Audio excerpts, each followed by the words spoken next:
Welcome everybody. Welcome to Blastcast. I'm Tuna, and I'm joined here by the Blaster Grimro and Spicysushi. So Grimro, you probably know him from his YouTube videos, his YouTube channel, all the strats, figuring out the league mechanic and all that kind of stuff. And Spicysushi is commonly known for his crafting, his Giga Brains, and this league he has been blasting some maps as well.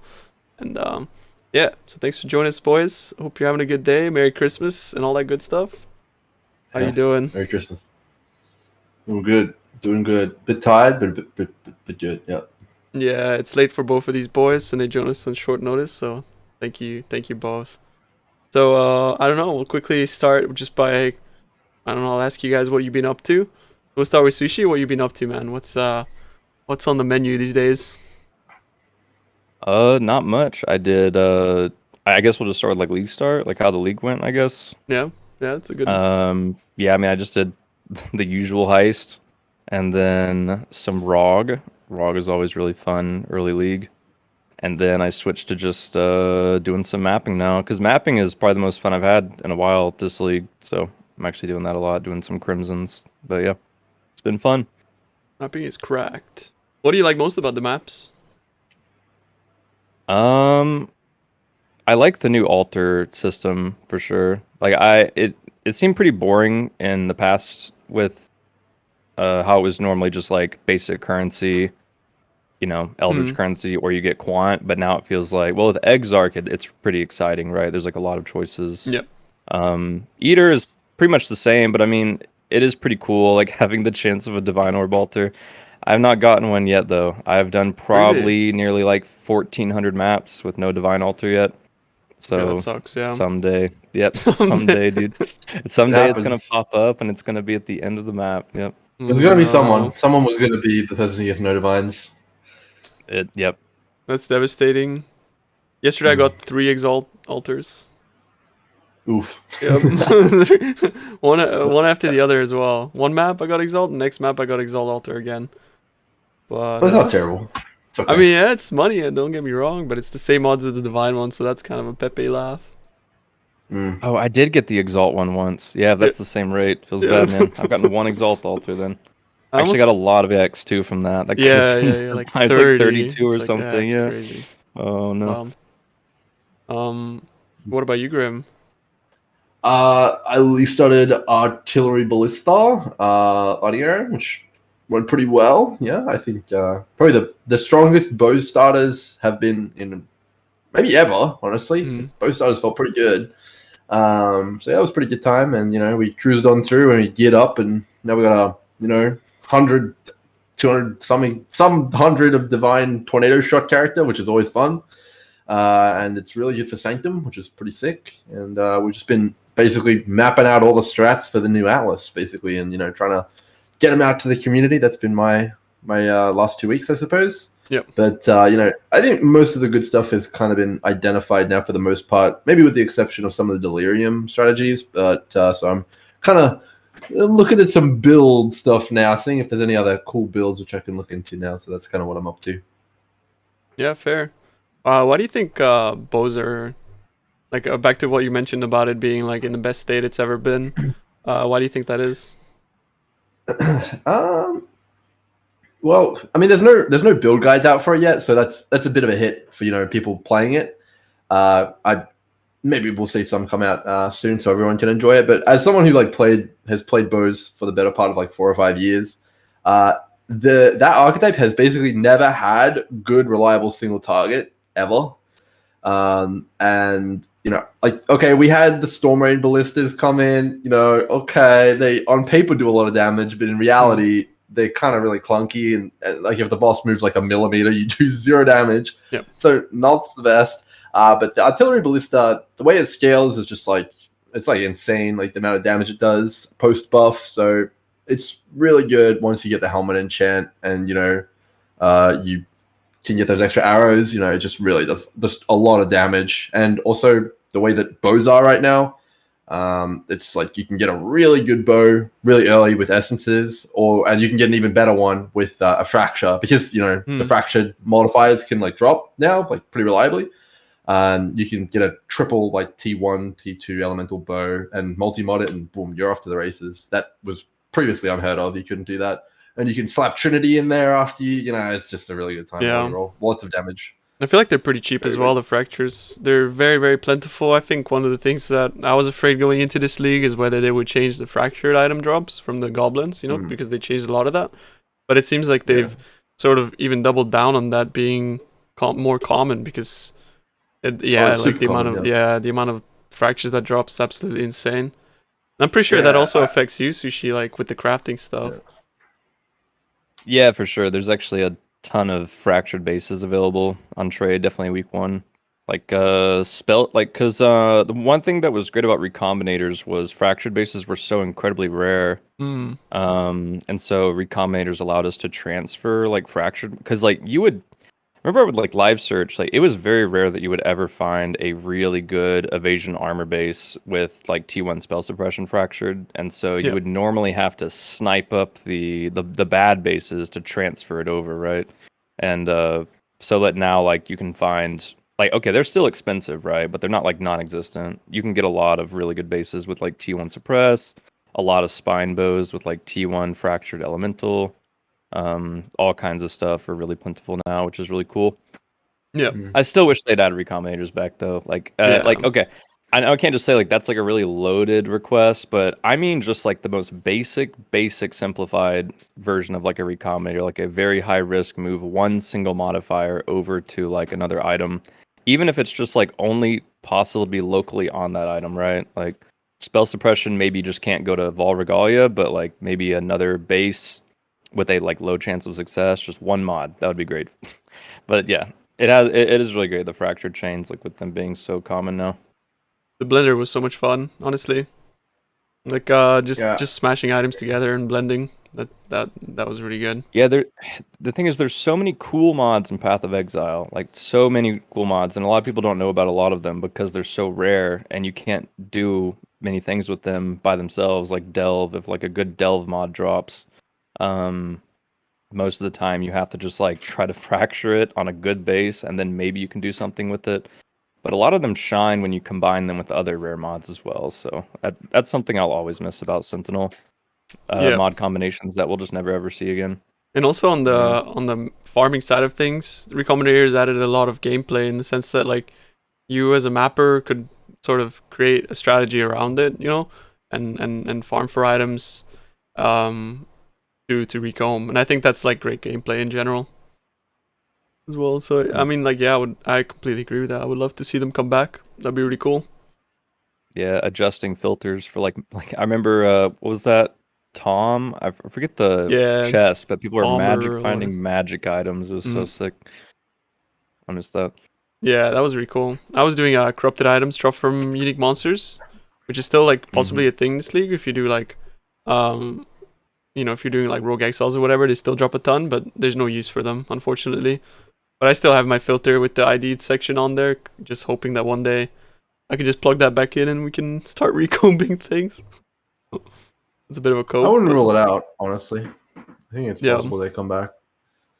I think it's such a cool system. It'd be such a waste to throw it away. Like there are so many things that came with Sentinel when it came to crafting, like so many things, and I feel like just one of those things could come back. And what I mentioned earlier, just transferring a single modifier would be so powerful alone. Just that alone, I mean. For sure. Yeah. I sort of came into this podcast not even knowing what the thread of it could be, but now I'm actually like, the more I think about it, I think in Path of Exile, the one thing that's like currently missing, because there's like literally nothing that I could actually complain about right now aside for like maybe juicing and crafting. So especially now that we have you on, it's probably a good opportunity to sort of go more in depth about like the crafting and things like that. So that's probably a good thread to carry on here. So your league start, you're gonna do that first. Oh, my league started. True. I started with Blade Vortex Poison, and that went really well. It was really strong in maps and really fast build, quite tanky as well. The only issue with it is that it didn't excel in the Sanctums. So like the Sanctum is very favorable for more like range builds, and because you have to do quite a lot of dodging and things like that, and like going in melee range to the mobs is not like exactly the best. Probably everyone noticed. So yeah, I played that for a while, and then the plan was to roll off to Poison Spark anyways if it wasn't going to be great in Sanctums. but the build served me really well, and much of the gear was the same as the Poison Sparker, so then I just like moved to that one as soon as possible. And yeah, now I've just been blasting on that ever since. It's such a good build. I just kept farming, and yeah, farming pack size maps. I really like the Growing Hordes Keystone. I really like the fact that you can force mechanics, basically like 60%, 70% chance by blocking and taking all the nodes on the tree. So I think mapping is in a really good state. Mid-end, mid-range mapping is honestly in the perfect state. And if they look more towards like the high-end type of stuff, and maybe to fix that a little bit, then I think the base game itself is probably in the best state it's ever been. I'm really happy about the general state of the game for sure. That's kind of what I've been experiencing. Yeah, I agree. I normally don't map that much at all in leagues, but this has been a league where I just can't leave maps. It's so much fun. Like I can easily put like 10 hours into just blasting. Wouldn't really be the case for me in past leagues. Absolutely. Yeah, for sure. No, I agree.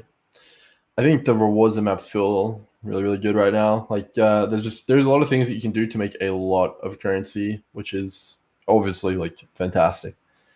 I think one which was the most interesting for me though, and the most surprising, which I'm sure a lot of people are still going to be like, I don't know. But I've put the time in to test it, so I'm pretty confident that Harbinger is very, very good. If you get the average, right? If you do enough maps to get the average, kind of what Sushi was saying earlier with the apothecaries, they just become quite insane due to the fracturing orb as well as ancient orbs, and even exalted and annulment orbs. It's like the amount of money you get from it is absolutely absurd if you use the compass. Yeah. The compass specifically drops rare shards, right? And an additional stack. Tough to say. No one actually knows exactly what it does because it's like very, very vague. It says Harbingers in maps drop additional currency shards. So we don't even know if it's one stack. We don't know if it's multiple stacks. But the difference between people who do use it and don't use it is like night and day. It's like going from like getting 2 fracturing shards on 100 maps to getting like 1 to 2 orbs. So it's like, okay, right, you kind of need to use it. Seemingly, I mean, yeah, it's kind of how it's looking. That's interesting as well. I feel like as well, like one thing I have noticed is that it rolls for like a type of shard to drop, and then it rolls how many of that shard it drops, right? Because I've had people report to me, it's like I dropped 7 shards or something. 7. Yeah, I've never like dropped 7. in one stack. I dropped 5. Right. Wow. Okay. And I think the Alice passive specifically says that it converts it into a full shard or a full orb, right? So it can't be that. It can, yes. So yeah, like I don't know. People have said like, oh, I've dropped the full orb or whatever. Like sure, but if it's 7, it means that it's like literally just. I think it drops the stack and then it rolls how many of those. And another thing people are also wondering is whether it's scaled with quant, which is yes, questionable. There's a lot of discussion about that. I don't know. Every single time I've tested it though, I have just maxed out the quant, like even the quant wheel in the middle, everything I can. And maybe that's why I think it's so good, but yeah. Yeah, I'm not sure. I don't think the quantity scales it. Like if you were to ask me, like whenever somebody asked me, like I never even, I just, it just feels like it's a flat reward, right? Yeah, but it's difficult. You can't actually test it because people are like, I'm gonna sock it in 5 combustibles or whatever it was, which make your quant 0. But the thing is, you're not the one killing the Harbinger. The map is, right? So you can't test it that way. It's like player quant doesn't affect it, but map quant might. But you'll never be able to test unless you do like 10,000 maps of each, right? Not really. True. So how rare is the full orb dropping? Did you ever get one, like a full orb, full fracturing orb? I have never gotten one, but I'm part of a multi-thousand person Discord, and I've seen many people say they've gotten one. Sometimes it's even 2 full orbs. I just wonder how insane the price would be on them if there wasn't full orbs dropping. Like I wonder, like it's already so expensive to fracture an item. Like I think I went 11 dry this league, and it was devastating. I paid like 5 divines each almost, and I can't even imagine like how much they might be if like orbs didn't drop. Like if it was only shards, because I feel like they'd be like a divine more, 2 divines more. It'd be nuts. I kind of wish they held. I just wonder how rare they are. I kind of wish they kept the harvest craft for that, and so that they would regulate each other. But it makes sense that they removed it, I guess, to some extent. Yeah, Life Force is pretty weird now with like pricing, because you got yellow is actually useful, Yeah. And then blue and purple are useful, but they're like useful for more like hideout oriented players. So the Mm, prices are a lot lower. for sure. It's weird. Blue, I think, is actually. I don't want to like spill the beans too much because this is how much I make money when I'm not farming maps. But blue, in my opinion, is the best one. I understand why yellow is obviously the most expensive because it's any sextant infinitely. And Gamba. Um, And yeah, people love yeah, gambling. and Gamba. Yeah, but I think blue is probably the best, with the exception of those two things, Gamba and Infinite Sextants, because blue does everything, man. It can turn anything into anything else, and it's also the best crafts as well, in my Yeah. opinion. I mean, yeah, it's definitely cheap because it's for like the hideout oriented player, because it's like the yellow just is useful to a large majority of people. But yeah, I mean, people flipping essences in their hideouts are making a lot of money this league for sure, because this is way cheaper than last league, dude. Um, It's insane. yeah, I mean, it's crazy, Same thing for purple with scarab flipping. But yeah, fossils are way too weighted to get a lot of money out of that flipping. Mm, They're horribly weighted. So you're I mean, gonna just not even make just the Deliorbs, right? Like the Deliorbs Yeah, stuff is. true. yeah, I've seen how much money you Yeah. make in Deliorbs these days, just because. I mean, you're always running the best ones, right? There's like 4 good orbs. There's like the Kato, which is absolutely ridiculous how much money you make from that right now. It's crazy. Skittering obviously is that's fine. Diviners actually is man, Diviners is crazy. You get like 60 to 70 stack decks per map you do, and then you also have the chance to drop obviously some crazy cards. Mm, And then surprisingly, Whispering is actually really okay as well. It drops 2.5 Screaming Essences every single tick. So walk out with a full inventory and essence, not too bad. true. For that. So yeah, pretty damn And nice. I felt like I was experiencing a lot with like swapping the Deli Orbs last league, and aside for like skittering, I was getting just a shit ton of the divination ones and the currency ones with like a couple clicks, converting Yeah. like all the bad ones. So yeah, something I didn't even Yeah, think the about. Divine Divination Orb- super cool. yeah. The fine one is like super heavily weight, like super high weight. I think it's actually the highest, almost next to Yeah. outside of the really bad ones, right? But you'll see that one the most. Which is actually Um, kind of I think weird. fine. I think that one sucks. It's You not don't drop amazing. Divine Orb that often. Yeah, Yeah. but they're Dude, priced I quite feel like- highly, right? So Dude, I used to do fractured mapping back in Ritual with all fine on the fractured map, and man, I scammed myself so Hell hard. no, I dude. saw people later on using like fossil fractured mapping. Oh my, dude, fossils were so much money. Yeah. Scam myself so hard. But yeah. shame what they Fossils did to kinda suck Fossil. these days. Yeah. Yeah. They kind of suck.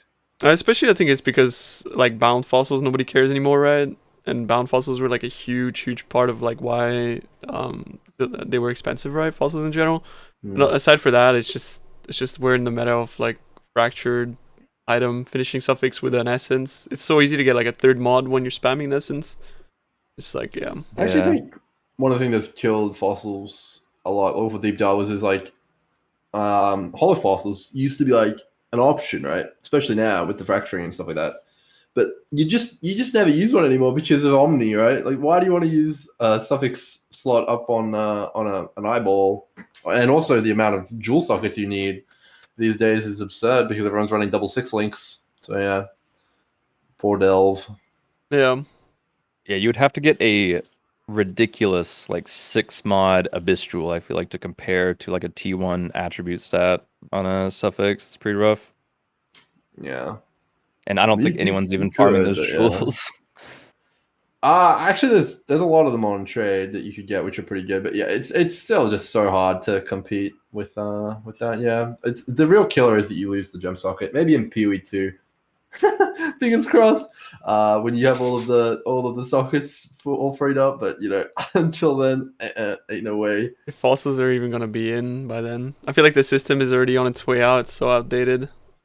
But, like, Fossils, yeah, possibly. it just feels like just filler at this point. Unfortunately, I don't know. It's kind of a shame. Some people are crafting with fossils. Like I think a lot of the weapons which get crafted on the synthesized bases are all made with fossils because it's like a 1 in 20,000 or something like that with an essence. It's like in a way.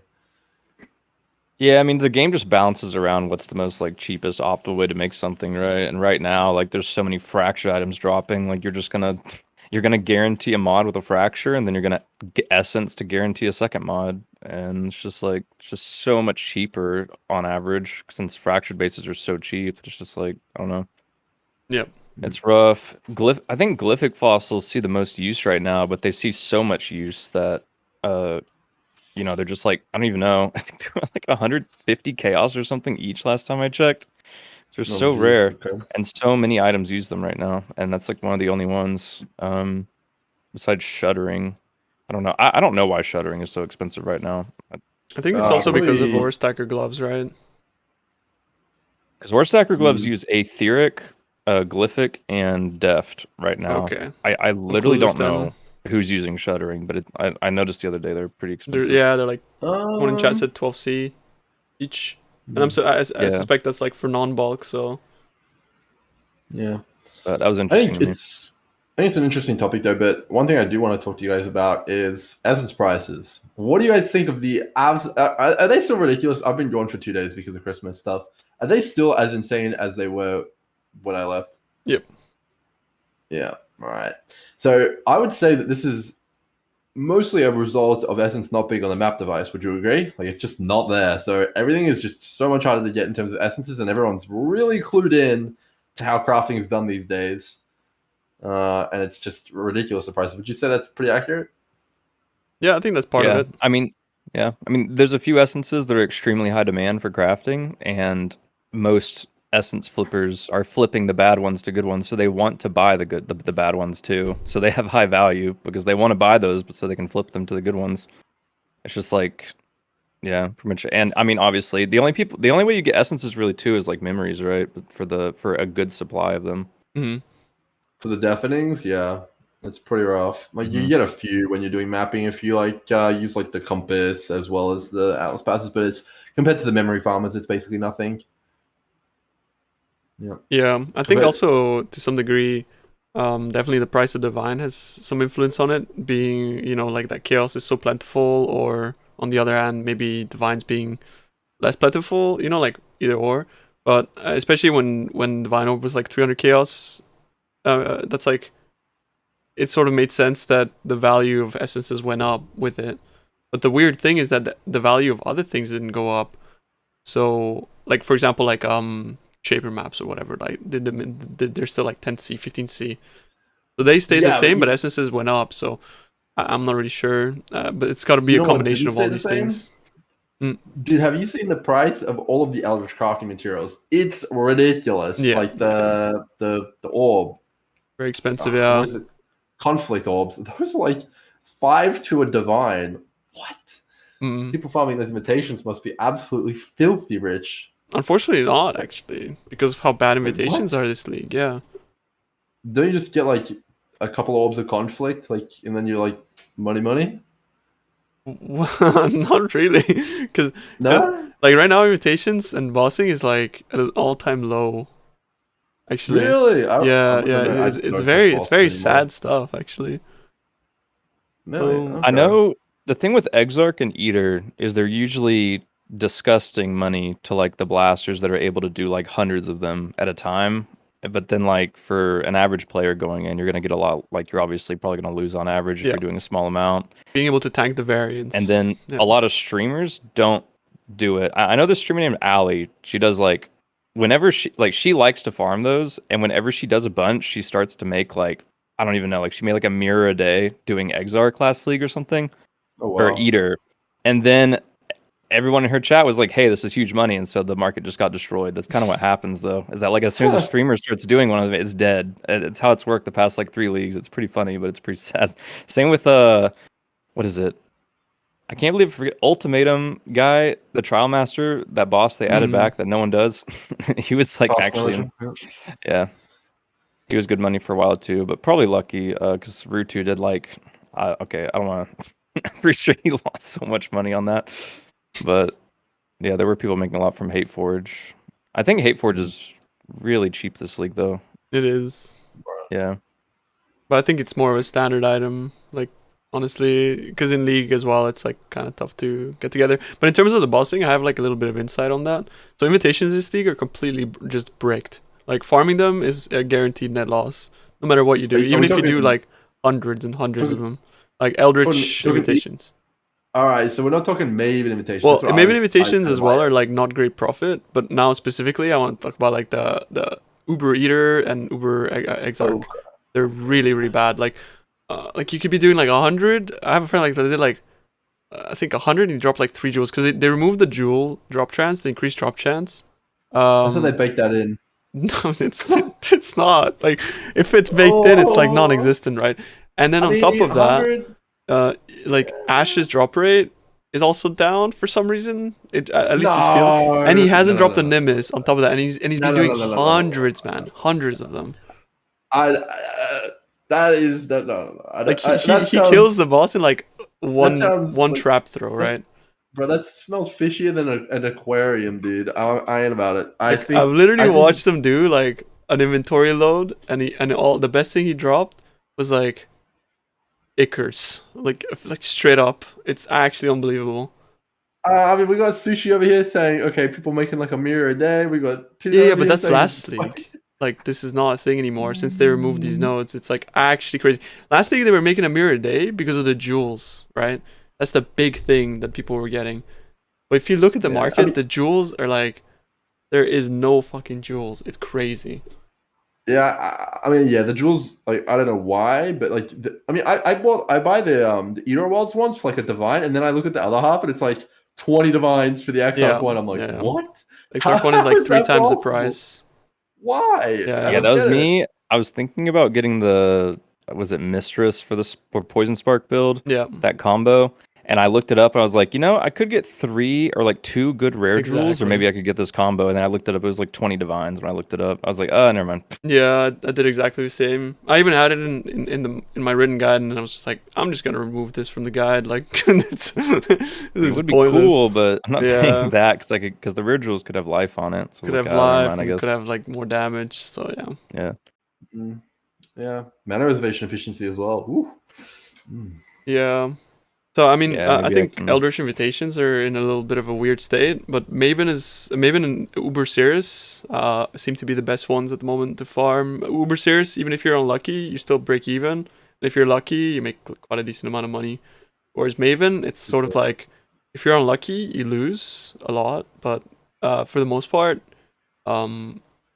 you're making money because like the gem drops and Awakened Sexton sell in bulk. But it seems that they have also decimated the drop rate of Awaken in Light and Awaken in Power and Enhance. So that's another thing that's like oh my god. Like there was one point in the league where there's like none listed online or offline, right? Which is like there's a lot of people playing this league as well. Like okay, like maybe not like like numbers, but like a lot of like all of the top end people who I know are all playing still. That's because it's such a good league. Yeah, right. Yeah, and that's surprising that we're not generating as an economy as many things as we're used to. That's actually quite surprising. Yeah. So I think the bossing is like definitely in a state right now where I feel like we're in limbo where they haven't yet figured out what they wanted to bake in or whatever, and it's kind of like just not that good. Honestly, what's on low key really good right now though is actually Formed and the Elder one. Right. I've had Twisted and Formed are actually pretty solid right now. If you can do like 5 to 6 an hour, because there's this guy on my channel who's been sending me his data for the past few days doing invitations. I mean, I don't really keep up with the data, but he was just I was interested in it. Yep. And he's been doing like 25-ish a day rotations, and he got like from 25 Elder Slayer, or not Elder Slayers, right? That's Conquerors. The Twisted. 25 Twisted rotations. He got 15 Writs and a ton of Shaper, Elder, and Cyrus maps from the notables, I guess, right? Yeah, right. And he managed to make about like per rotation like 200 chaos profit.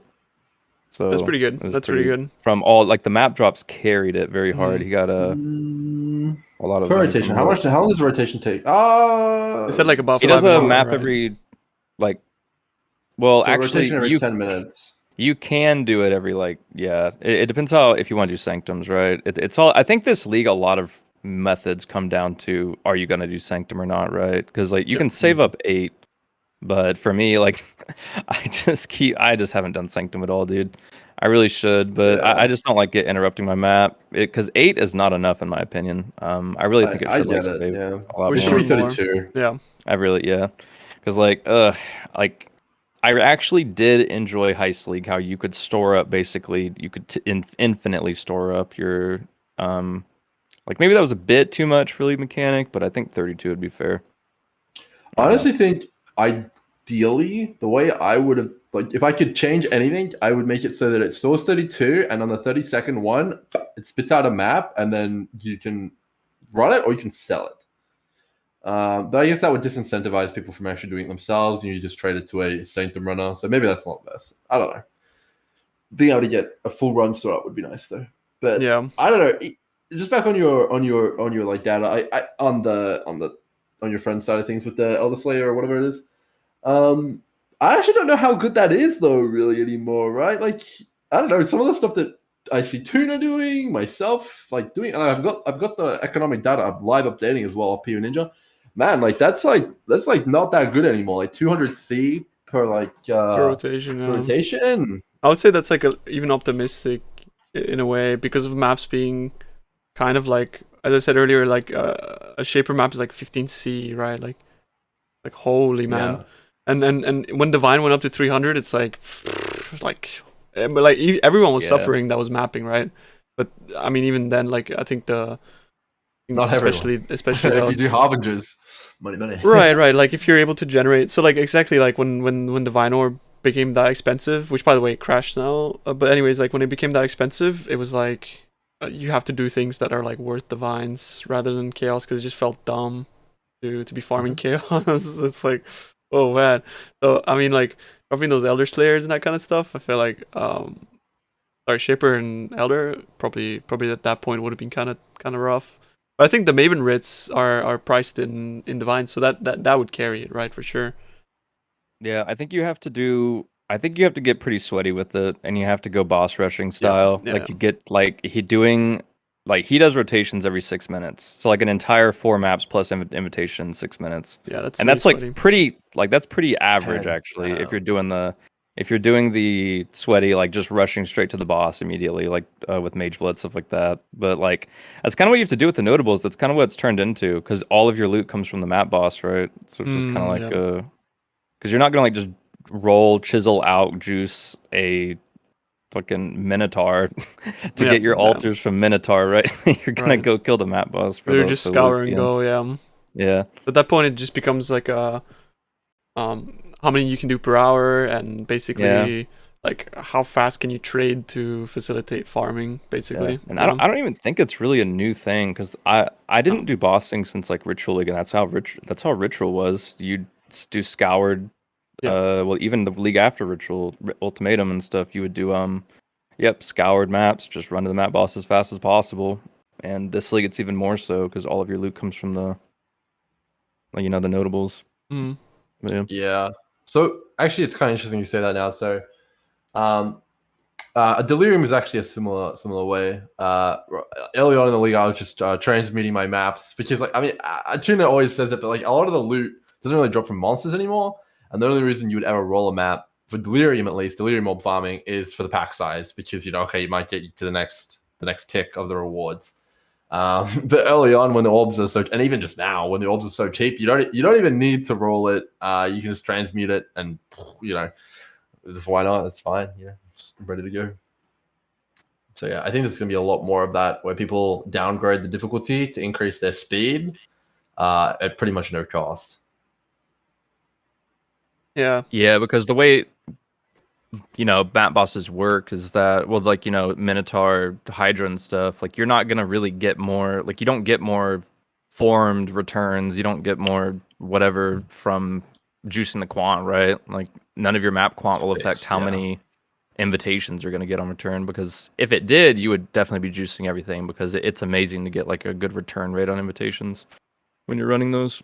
or like maps back and stuff like that. But yeah, like that's another thing. You want to get a lot of maps back, right? So you don't have to, invest more, but it doesn't come from quant. It's just kind of how that meta is defined, is you just do scoured maps. Very interesting. You could even almost do the same if you're running like, I mean, we don't really know about Harbinger, right? But like if you were like running like Harbinger and Legions and stuff, it's like mostly just it's there. It's gonna give you the rewards. It doesn't matter whether you juice your map or anything like that, right? So there's a lot of mechanics that favor that kind of gameplay, but other mechanics, obviously, all about pack size. Yeah, Harvest is one of those crazy ones where it's like you want to push pack size as much as you can, but you also really need to focus on quant. Because if you have 200% quant, you are getting so much life force compared to like 100%. And then the higher pack size you have, the more chance you have at doubling T3 monsters, and definitely, you get literally double life force. Well, you don't guaranteed get double, but if you get double, you have a really high chance. Yeah. There's like a nice tipping scale between the two, definitely for sure. I like that. That's what I'm doing at the moment as well. I love farming Harvest. Good fun. I'll be glad there's people like you guys who farm Harvest, so I don't have to. I mean, I stopped doing it recently, yeah. Oh, true. What are you doing now? Literally, I was doing the Crimson Harvest, and then when the Life Force, because I was doing it when Life Force was 6,000 yellow per divine. That was fantastic. Because yellow Life Force sextants were like 70 chaos, and then Firegrass released his video. Now they're not. So it was I dropped Harvest, and then I just switched to regular Crimson now, just Wandering Crimson. It's still been extremely worth it, by the way. Like even like for a little bit when he released the video, it was like dumb because all those they went to like dudes, one divine each. Yeah, and when it was one divine, it was divine. like no whatever. way. Like half a divine, it's cool. Oh yeah, because you can get like I was getting like sometimes 4,200 to 5,000 yellow life force and like a wandering harvest map with that sextant, which is ridiculous. Like that's almost a divine, but I mean that's on the high end, obviously. Usually it's like my average was like 3,200, I think. Yeah, like 3,100 is like what I've been averaging as well. And that's I'm not doing wandering path, but I'm just doing growing hordes and then juicing quant with the altars, right?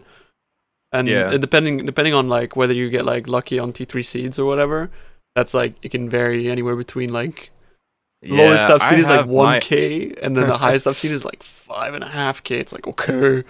Yeah, I have my own gripes about Harvest for sure with the whole T3 monster thing. Yeah. I just feel like that's kind of very strange design where I mean, it seems like if you reach a certain quant, or maybe it's even pack size breakpoint, even the little monsters will drop a good amount of life force, like 30 plus.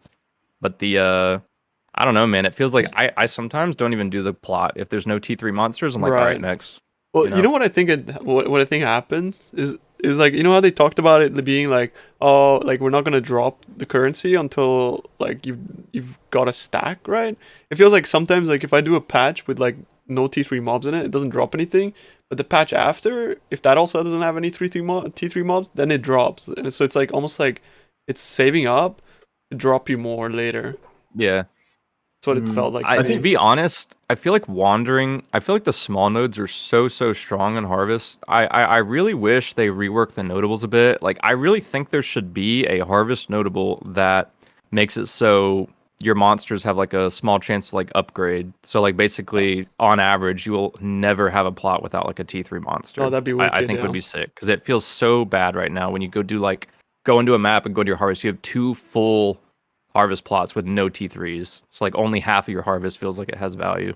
Yeah. And I don't think that'd even be OP like at all because I don't think harvest is OP right now either.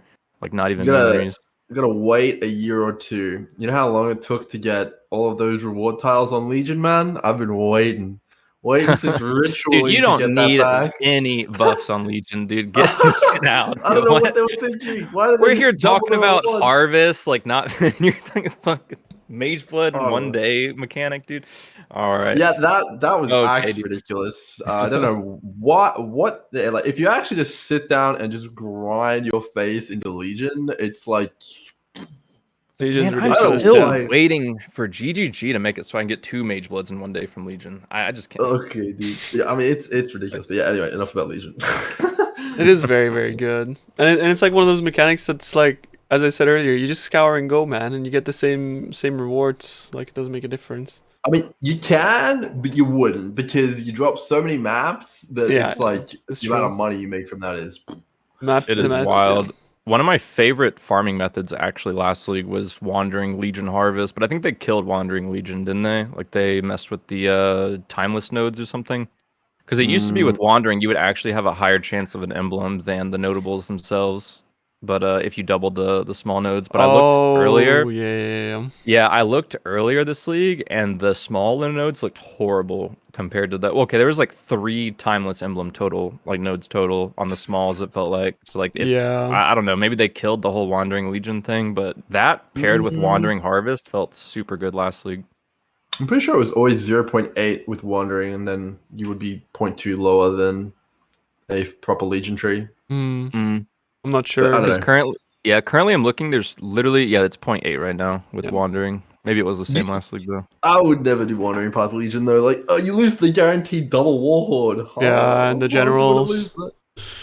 Yeah. Which the generals are like, if you can kill them early league, that's like busted, right? They drop like sometimes 4 emblems. You're like, okay. It's like- It's giga it's cash. insane, yeah. Yeah, I don't You know. There used basically to be finish- something OP with Wandering Legion last league. Actually, it was the nodes at the top of the tree, like the little zigzag you got at the top. There was some. There was actually, I think, a timeless emblem there, but I don't know. It was pretty fun. I'm not doing Legion on my Spark character though. It's not that fun on Spark. I was doing it on EK. Way more fun with EK. Totally. What do you? All right. What do you guys reckon is like the top? What are the top strats here? So we can. This will be the consolidation of the strats, dude. What do you guys reckon is top shit? So I'll throw my hat into the ring. I think the top 2 strats for me right now to get mega rich, if you can do them, is Delirium Orb farming on Strand with Breach and Abyss, and Legion farming in Dunes with Harbingers, if you can do it. That's my top 2. Yeah. What do you think, What do you Sushi? guys do? I think yellow life force harvest, like yellow life force farming, is pretty solid. With I haven't looked up sextant prices in 2 days though, so I can't Like really say 100 for C. sure. When I did it, it was like 8 divines an hour profit. But like, Damn, that's yeah, pretty if good. it's so like it was pretty good because I mean, if you're getting like 3,200 yellow life force per map, that's like half a divine, or it was like half a divine, right? Like half a divine per map, and life force alone is nuts. Like Yeah. not even counting anything else. So it depends on but yeah, ADC is pretty good then if it went down.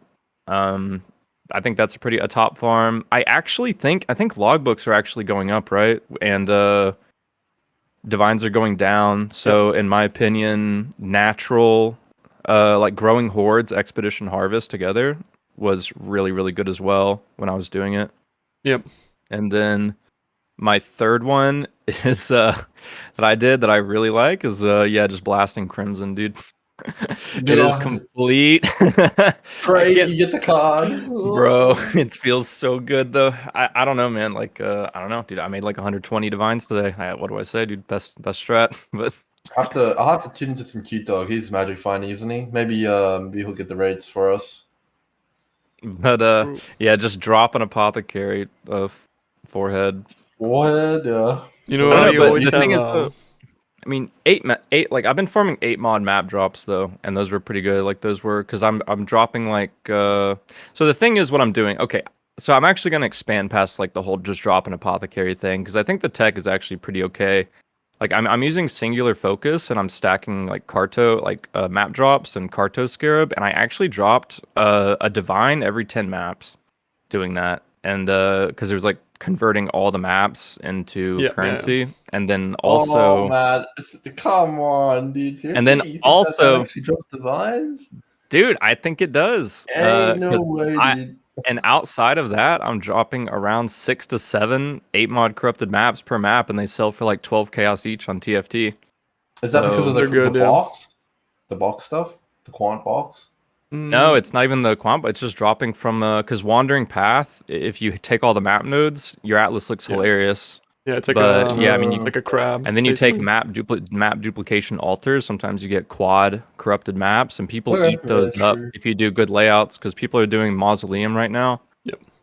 for altar farming. And then also Crimson Temple is connected to mausoleum and strand. So I sell to the strand boys, and I can switch and sell to the mausoleum boys. I can sell to the crimson boys. And yeah, I mean, I sold. I haven't sold today though, because it's, I don't know, Christmas or something. But when I listed yesterday, I sold like a tab of 130 strands for like 12 chaos each, and then I sold like a tab of like 100 crimsons for like 12 chaos each as well. It pays for like all the investment pretty much. But Yeah. yeah, so that's what I was doing right now. It feels pretty good. I actually self farm my maps as well. I just flip my atlas, which is like very similar, but I just flip my atlas to self farm maps, which with like basically the 8 mod sexton, right? So when Yeah, I'm doing that as it's well. so nice not having to chisel alch or anything. You literally just have Yeah, guaranteed like amazing maps, like 40 yeah, pack yeah. size, 100 quant, baseline like 200 when you walk in your map with wandering. Use Feels those for great. your harvest. Yeah, when I go back to mausoleums and Hmm. stuff, pretty much guaranteed like 90 pack size with rusted scarabs. So it's pretty good. It's Do pretty you good. Yeah. and then Like you honestly, don't I get any feel like the divine reason altars? people's rates on apothecaries are so low sometimes is I feel like they aren't doing the 8 mods. Like I don't know. I feel Right. like they're doing like I feel like they're just doing maybe like a basic 60% quant with like a deli orb or something instead of actually getting like the full potential of like an 8 mod. I don't know, because with wandering you can also get like an 80% chance at deli mirrors naturally. So that Yeah. feels pretty good as well. Are you magic finding sushi or are you just raw No, dogging because it? those two guys that I know that have dropped like 25 apothecaries each, they'd have 0 MF on their characters Interesting, yeah. because they Okay. just focus on maps per hour. Like I feel like the Yep. new MF is actually just is literally making your character as juiced as you can and just doing Too literally as many fast. maps per hour as you can. Yeah, Interesting. Oh Okay. man, that's I the have to dream look at that. actually. yeah. So good. Because I'm personally kind of an MF hater. I've always hated the make your character like horrible to get more stuff. Like I understand when you're in a group because it's like you're playing off of each other to facilitate that. But Yeah. solo, it's like you're running around with like a 2k HP character with barely capped res and negative movement speed because you're running with like a Reed's Embrace, 10% MS boots, and it's like, why am I even Hmm. playing this game? Like, I'd rather be playing Yeah, I Hello mean, Kitty I Online think the Adventures. yeah, I just think the diminishing returns are so high, and that if you cost yourself an extra like 3 minutes because you wanted to put 20 like quant on your character for a 800% quant strongbox, like it's just like uh, it's really because like he got a lot of messages actually from groups that were like, "Hey, how the hell are you dropping like 4 apothecaries a day right now doing this?" And he's like, "Well, how many maps do you do? Like, how long does a map take?" It's like it takes our group 15 minutes. He's like, "All right, it takes me 2 minutes to do a map." So. It's Yeah, just right. the amount of maps you do a day is just insane compared to like MFers or group players right now. Mm. I mean, his costs are also super high, right? Like currently I'm doing like 50 chaos investment per map, but he was doing like the whole 2500 life force winged scarabs. So I mean, it's like Oh, Right. jeez. Okay. absurd compared to like what I'm doing and what it's more similar to what groups do, right? A bit of micromanagement that's the kind of stuff Yeah, that it's it's like it gets too to the much for point where you're me. just like you're sweating even thinking about it. Yeah. But it I definitely You gotta be couldn't is really careful good with that money. stuff. Like you gotta be careful because like if you do get on the wrong side of like the deviation, right, it's like Oh oh yeah. shit, I'm like down 20 divines, no apothecary. Dude, you know what's wild? The winged sextant, elevated sextant, is 45 divines right now too. Mm, It went up to 45. Yeah, I mean And it's you're basically renting it, right? Because you can sell it afterwards though. yeah, true. it's crazy though because it was like 40 or it's like 35 at league start. It went down to 25. Like when I did a 300 elevated gamble, I got 3. I got so lucky. But then they were only 25 and now Holy. they're 45 again. So it's crazy. So you should be running elevated sextons. I mean, what's kind of crazy Ah, is I that mean, elevated sextants they're the same price as they were. I'm pretty Yeah, sure yeah. I because when mean, I rolling bought is what I meant. 300, yeah, when I bought 300, I paid like 75, and they're 5 per 1 divine now. Like it's the same thing pretty much, and actually that may be even less. That's actually kind of wild. They might even be less money now. So And yeah, there's a 45 divine sextant, but it's also like a 1 in 300 chance, right? Yeah, So yeah. pretty rare. Is it 1 in 300? Because I mean, you're blocking, right? In a way, you're I taking a don't lot of know. weight. Some dude in chat said 1 in 300. I just believe chat, so that's how it works. Someone in chat told me that he was dropping 1 in 15, one apothecary in 15 maps. So I don't know about that. All right. No, dude. The two guys that I know, they're like 1 in 60, and now he was 1 in 60 for the first 18, and then it went down to 1 in 80, I believe. And then the other dude is like 1 in 80 as well. So Right. it's pretty rare solo, Yeah. even I if mean, juicy. look, as much as I want to believe you, Sushi, and as much as it could entirely be possible, like I'm looking at the price of Mage Blood, I'm looking at the price of Apothecary. It can't be as easy as you are saying. Otherwise, there would be that many more Mage Bloods on the market, right? Like the demand for them is not that high, like, and the price is really high, right? Like, if you could just run in and do like Crimson Temples like nobody's business and just drop a bunch of Apothecaries, like people would be doing that. Unless, I mean, I think the thing is the investment though. I think you're forgetting like they are spending an incredible amount of money per map, and so they're not actually getting like you can see it as an apothecary card is dropping, but what I'm seeing is a 45 divines is dropping when they spend 30 divines, right? Yeah. So Right, they're not getting an apothecary, they're getting 1/4 of an apothecary when it drops. It's So like snake oil almost. I feel like to some extent because people like see that, like especially like Twitch chat sees that, and they're like, "Holy shit, an apothecary!" I mean, that's why I'm not making a rich. video. Like, I don't want to bait anyone into something like that. I'm doing it because it's fun as hell. Like, it's so fun to just blast these maps and just mage blood buffs, poison explosions from Poison Spark. It's just so much fun. But I'm never gonna make a video on that. Be like, you can get a mage blood in 2 days or something. Right. Just spend your entire net worth. on gamble, because it is a gamble, right? Yeah. Well, I mean, it's not really because like I feel like none of this stuff is a gamble because if you can tank the variance in terms of like investment, then it's always gonna be worth it, right? It's always gonna be worth it. Because you're not really with when Life Force was 6,000, even with that turbo investment, he was actually profiting off of the Conqueror map sextant and the Winged Scarabs. And then even when Life Force went to 7,000, he was barely losing money. He was losing money at that point, but it was losing money until Apothecary, right? Yep. But now it's actually apparently like people in chat that bought the 45 like the reason it's 45 divines now is it is actually profit again to run it. Like it's actually solid like 7 divines profit per hour until you drop a Obviously. Okay, just like let's get the setup ready, boys. All right, 45 div compass. Yep. Like just get div that, of dude. yellow life force to get started. Yep. Okay. I mean, that's why there's not videos, dude. This is shit this is stuff that's like this is it's like someone hears that mega sweaty. Yeah. We were entering ritual fractured map territory at that point. Like, just get your, just set up your 30 divine map. You won't have to worry about it again. Now, let's set up your 200 exalt each sextant that you never have to replace. But hey, like, I remember, I think it was like Path of Math, right? He like talked about it in one video. He's like, it took me 200 exalts to set up my sextants, like back in Ritual. But, once you do it, you don't have to do it again, guys. Just make 200 exalts to set up your sextants. Yeah, and then there's the Delirium Old Punch card, which is just, okay, you zone in, you get 150 C, you zone out. That's it, man. No questions asked. Every single map, bam, bam, bam. You get the same amount every single time. That's on my speed. I think it's probably comparable as well, honestly, to what your friend's doing in terms of like currency per hour. If I'm completely honest. Yeah. Even Harvest, I'm not gonna lie, dude. I actually like that kind of stuff being in the game. I think the game is better, way better with that kind of stuff. Just having that kind of aspiration, which is exactly why I'm happy that they brought in the new synthesis mechanic in Bestiary, where people can infinitely spend money for the rest of the league, making literally the best items to ever exist. Such a good money sink for sure for people that actually, because it adds so much gameplay for those kinds of people that it's like it's a good money sink, and it's almost like. Do you want to explain it, Tino? Because I'm sure a lot of people don't know. Okay, so I mean, there's a new beast called something Vulture that you can only get it from the beast memories, which are basically like Atlas memories, right? They drop beasts, but they're specific, and there's one that can reroll modifiers on Watcher's Eyes.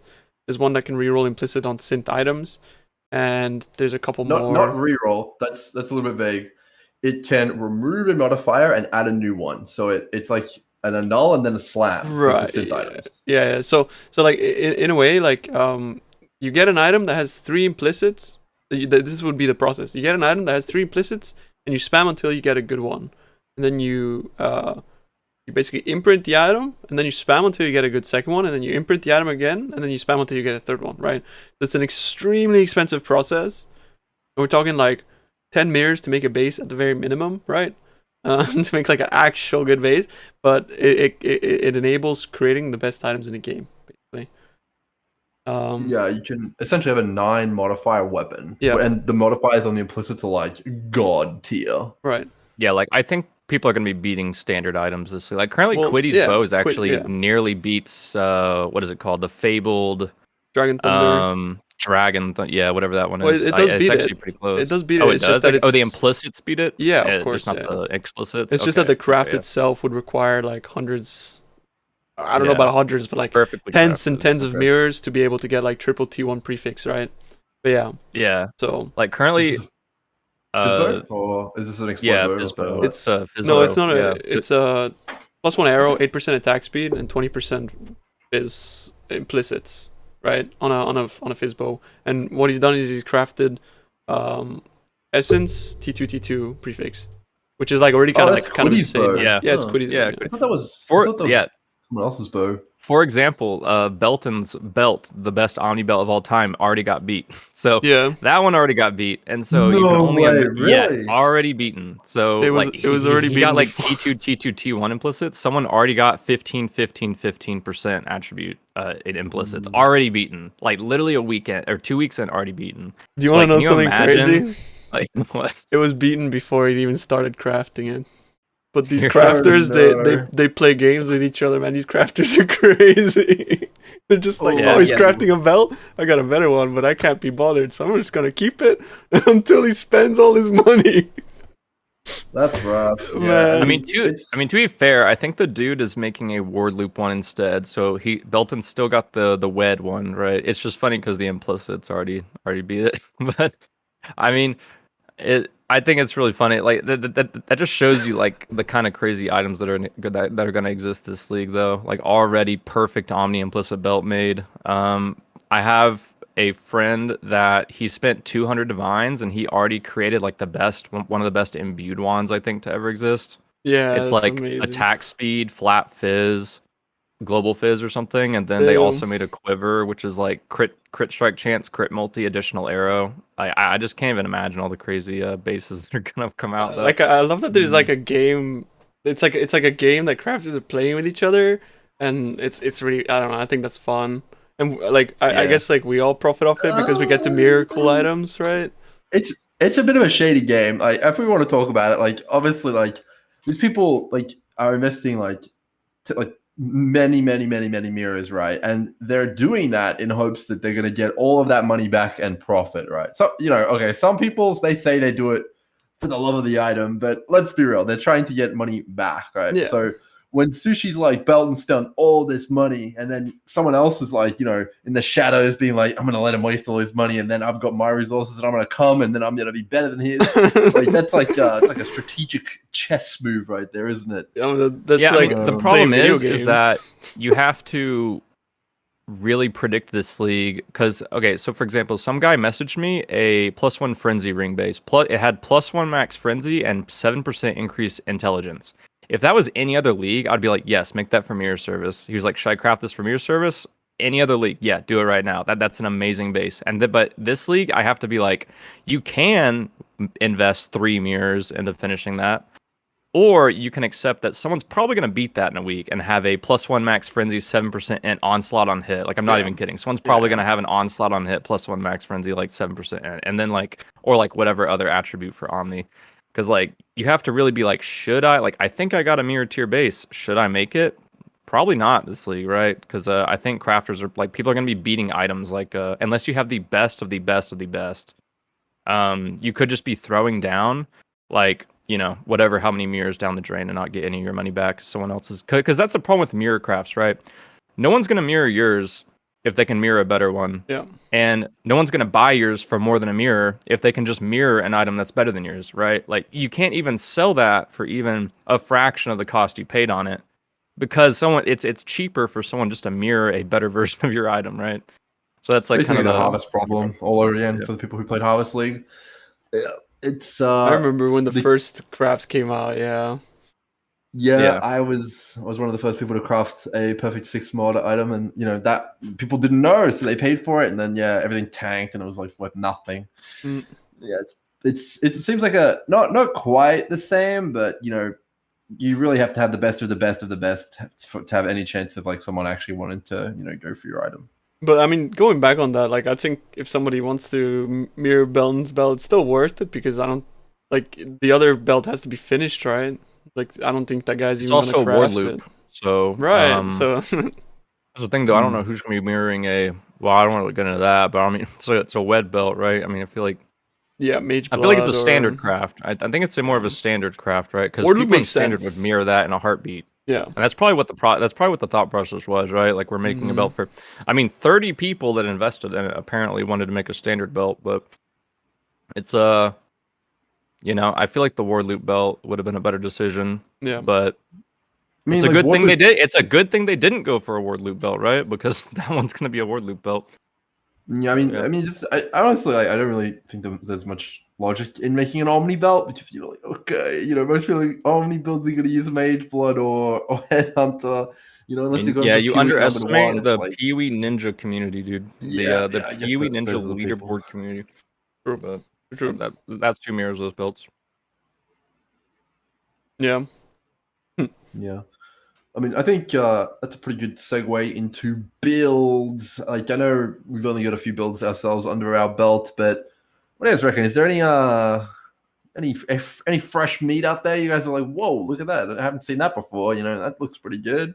I think, at least for me, the item which everyone keeps spamming me about is this Sandstorm Visage. Everyone's like, what do you think about Sandstorm Visage? Can I use this? Can I use that? It's like, are you gonna use Tripping on? And I'm like, no, probably not gonna use it. I think the helmet's pretty good, but it's probably better with like a 11% base crit wand, I'd say, with like actual mods on it. For sure. Yeah, I mean, I was excited for it until I found out that what is it? Heralds are not spells, right? And everyone thought it would apply to Herald base crit, which would have been disgusting, right? Like that would have been so much that was insane. But then they clarified. And they taught us a lesson about heralds because I didn't know that. But. Yeah, I wish the same, to be honest. That if it were for heralds, it would have been absolutely amazing, and we could make like max crit heralds a thing. But I mean, nonetheless, it's like it's kind of a cool item, right? Like it's interesting. But it's by no means something that I would be like extremely excited about. I guess it really depends. Like, if you were to think of a spell that you'd use with that, I think people are like now using it with what are they using it with? Oh yeah, with Hex Blast. No, that's the number one thing that I've been seeing people use that because it has like notoriously bad crit. I mean, it is just like a helmet which gives you a shitload of base crit, right? Like that's not necessarily a bad thing. I mean, I think the scenario which would be great is the scenario where I feel like it should have applied to was heralds because like they're builds that you already build crit out of like everything, right? For Winter Orb, like you build a lot of crit for Winter Orb, but a thing you don't put a lot of crit in is herald unless you get like an actual gloves is what people normally do, right? With like a horror essence for their herald. I mean, some people do. Not everyone does that, but some people do that for their base crit on their herald, and I feel like this would have been like it's like a good item in scenarios where you want crit on something else in your build, but you don't build specifically for it, which would have been cool. Yeah, but I don't know. That was the only scenario I thought about, and now it's kind of dead. I'm sure there's like some crazy shit. Because it's always like that with PoE, right? Like, and I feel like I'm pretty sure Chris was the one that explained this, is that sometimes they develop things for things that don't exist yet. And then when it does exist, it's like all the pieces fall together and it's like, holy shit, okay. So I don't know, like it might be that the item itself right now has no like specific crazy use for it, but in the future the spell might come out that it just like everything clicks together and it's like this is the best shit in the game. Yeah, I think in scenarios for a build where building crit itself is like a very inflexible thing. Like it would cost so much, and then this could solve all of your crit issues, I guess, right? So I think those scenarios would be pretty cool. Yeah, I think another good example of that is like there used to be this. There's this notable on Militant Faith, which makes you immune to ailments while on consecrated ground. And previously, like you can only really use that on Inquisitor since the nerf, right? Because Inquisitor used to have ailment immunity through it, but the only time I've ever used it was like on an Inquisitor to get ailment immunity, right? But like now you can use it with the new jewel, with the new synth jewel, which is something that like it is pretty. Dan Yeah. has been using now in his build. So that's like one thing that's like a very old thing, right? That's been in the game since literally Legion. Yeah. That now you can use in a cool way. Yeah, the pieces has been falling into place for me to possibly go full copium and make Aura Stacker again, because No. that allows you to drop. Okay, so people actually used to drop Purity of Elements in order and run that Militant Faith, but it was super scuffed because Consecrated Ground doesn't linger for like Yeah. Ascendant, right? So you would be running around in a Cortex and just die instantly to a shock. But like on bosses, sure, you're standing on Consecrated Ground because of the Watcher's Eye that gives you Consecrated Ground from Zealotry. Yeah. Like when you're running Zealotry. So it worked if you're standing completely still, like in Simulacrum or Bossing. But if you're running through a map, you could get randomly one-tapped. So like, this is pretty cool though, because like, Consecrated Ground lingers, so you can actually have it while mapping. Like you stop to cast some sparks, you get Consecrated Ground, you have 4 seconds of immunity or whatever. Yeah. It also So that is works if pretty you use cool. a Sulfur, by the way, which is how I did Oh, it, because yeah. I was using like some Castball Challenge Cycle and stuff, and as long as you have your Sulfur popping off, you're always basically immune while mapping. Yeah.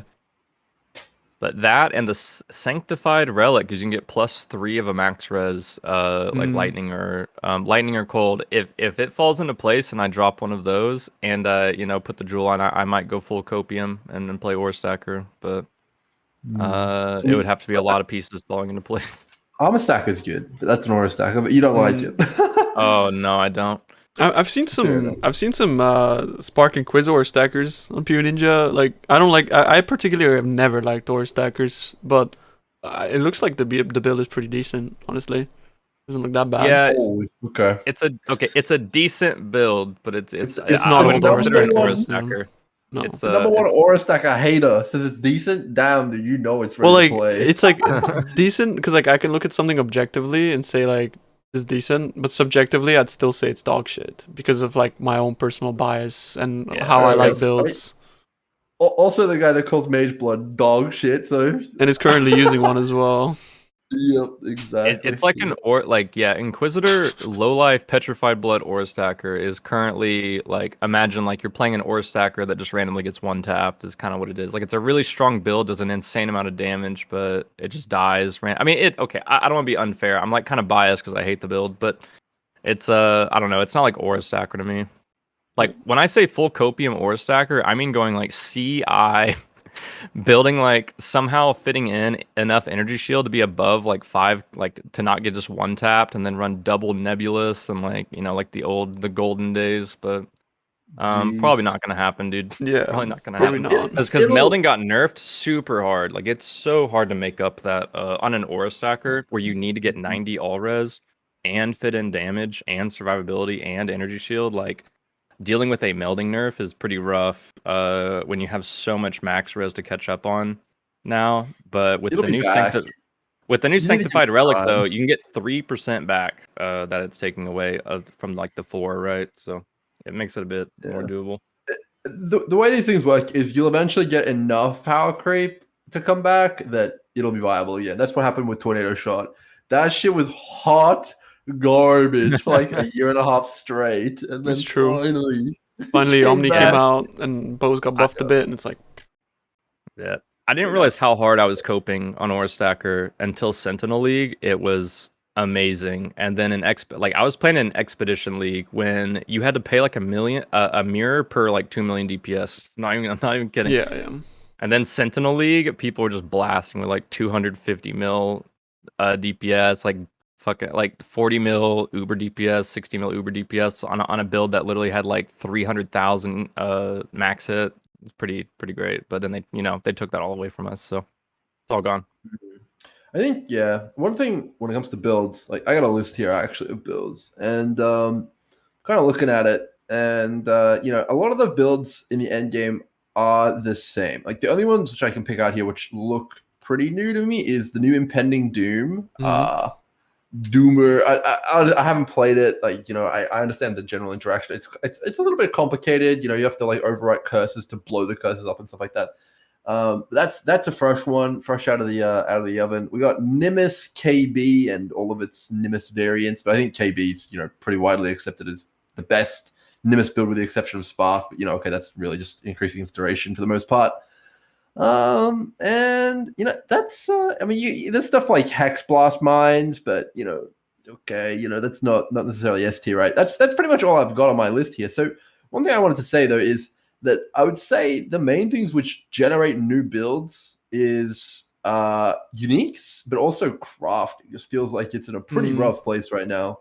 I would say specifically the non-Eldritch influences are in like the roughest spot they've ever been in. Yeah, and weapons.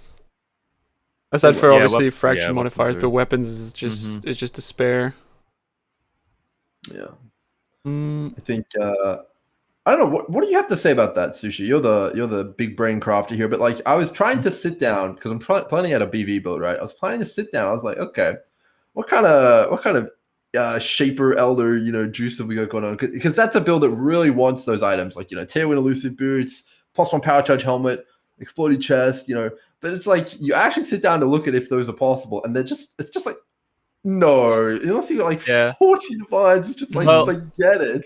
I mean, to be honest, I feel like a lot of the builds that worked off of those influenced items, they are like you can still make the baseline requirements to make the build work. Like we still see that today with like let's say like an Explodey chest, right? Like people want Explodey and they want like what's the other mod like on the vault on the sacrificial garb that you would do with Explodey like on BV, like Explodey, and what else? You do like either you go for aura effect on Redeemer, right, as a suffix, so going prefix suffix is like terrible, or you would go for like percent life on Hunter. That's not a thing. Prefix suffix, that's not a thing. You can't even craft that. Yeah, or you go like explode and percent life, or explode and plus curse, right? And then you reforge the suffix for spell crit or attack crit, right? So those are the most common methods that you would use. I don't know. I feel like that is way harder to do now. It's so hard, it's so hard. It's just imprint. I mean, the thing is, Waken Orb. Yeah, that's the game.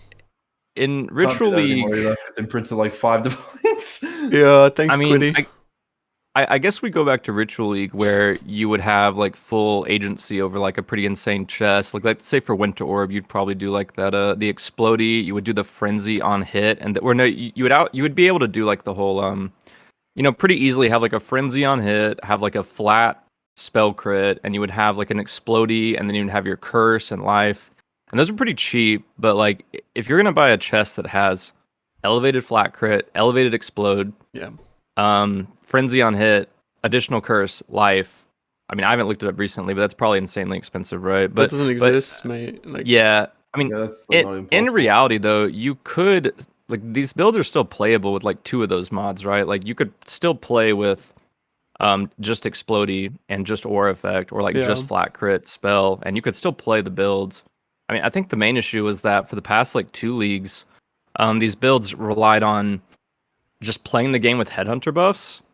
And just blasting, right? Like I think my Winter Orb character in Ritual had a lot of ES, and that was it. Like it just had a lot of life and a lot of ES, and I just relied on Headhunter buffs to carry me. And I feel like you can't do that now with these juicer builds that were. Yeah, you can't. I mean, the reality is these builds that use a lot of unique items are these a lot of influenced items or juicer builds, right? Like we're talking Winter Orb, we're talking BV, we're talking like what else, like Fireball Deadeye, one of the OG juicers that I feel like is still is going to be really good this league, to be honest.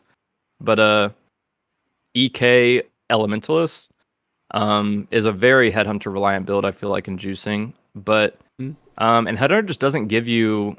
I don't know. I've been using Headhunter a lot, man, and I'll have 30 Headhunter buffs, and I feel like if I don't get the right combination of Headhunter buffs, I can easily get one shot if an Eater altar puts my res, because Eater altars weren't in the Eater and Exarch altars were not in the game back in the day.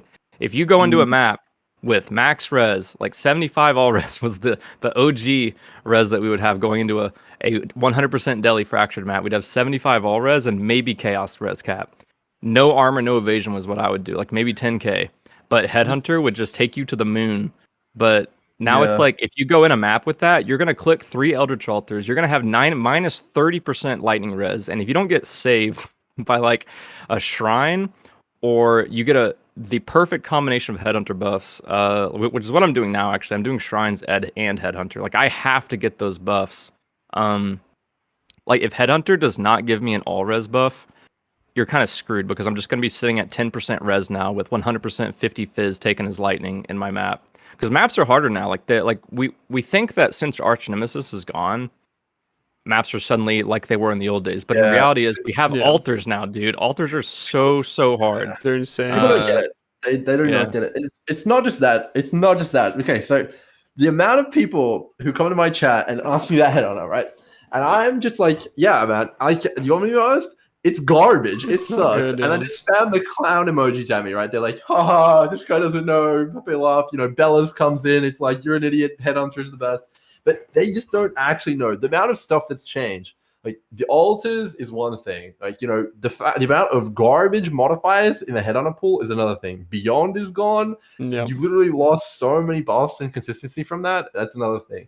And then the main kicker, dude, the biggest problem with Headhunter is there's literally a modifier that says buffs expire 70% faster. And that doesn't affect Headhunter mods, no.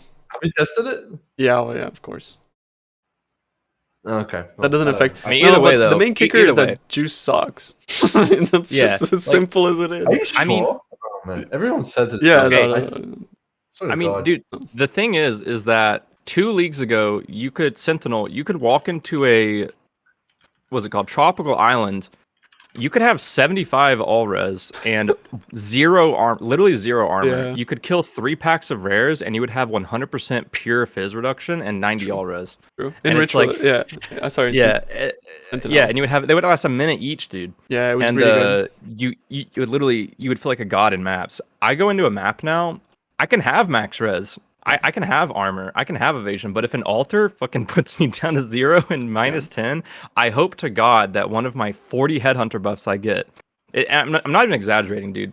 I can have like 30 Headhunter buffs, and one of those could not be like a res buff, and one of those, like, I don't think you even get like armor evasion anymore, or like fizz reduction. You do. But you do. It just feels so small. You want me to be completely honest with you? None of that matters. Even if you're like whatever you're wearing, whatever defenses you have, whatever your character's built for, you go in your map, you click one altar, you're useless. Like, there's one altar that gives you negative 60% PDR. Like.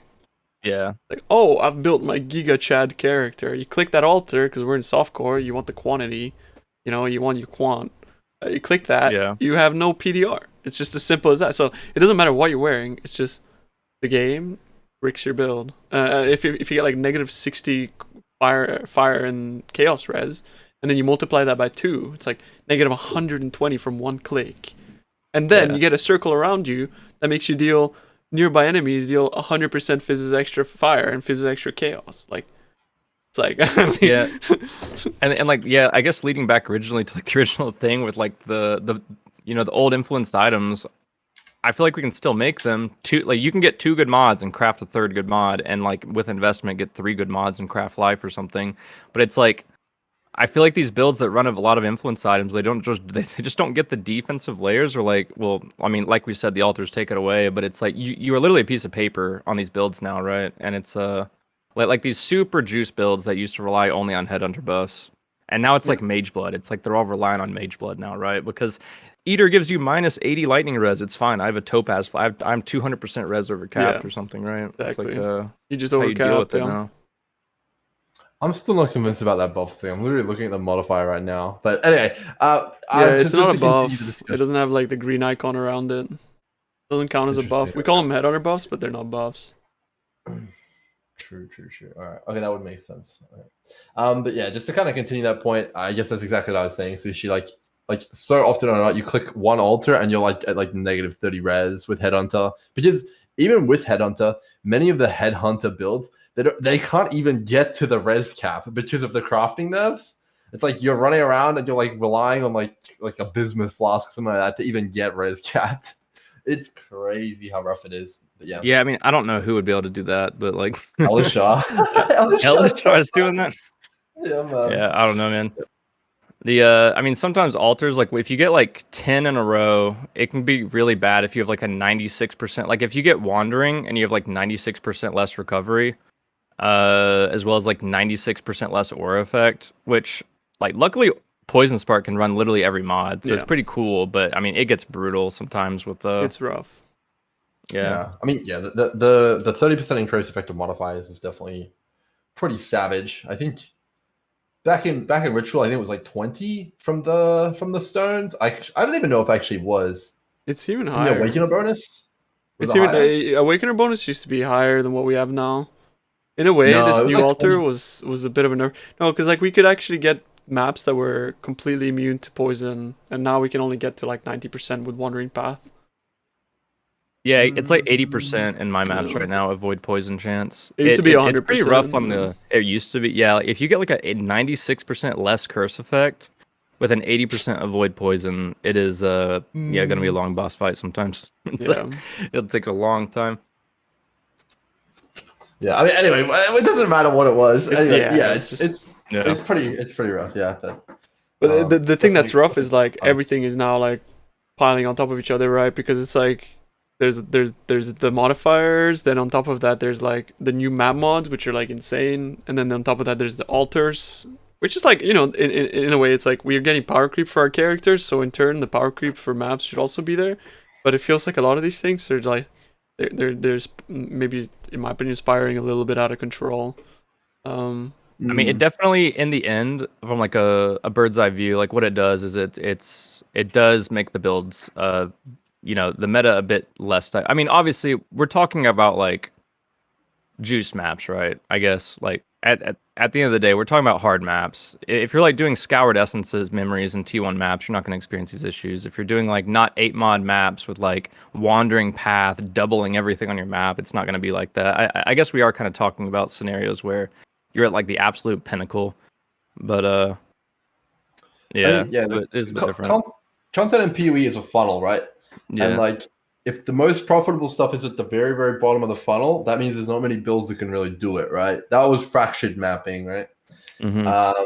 But I think honestly, there's like so much good stuff at the top of the funnel these days, like Expedition, Heist, Blight, Harvest. That it honestly, you could probably get away with playing stuff like, you know, the new Volcanic Fissure and all sorts of that, and you'd be completely fine.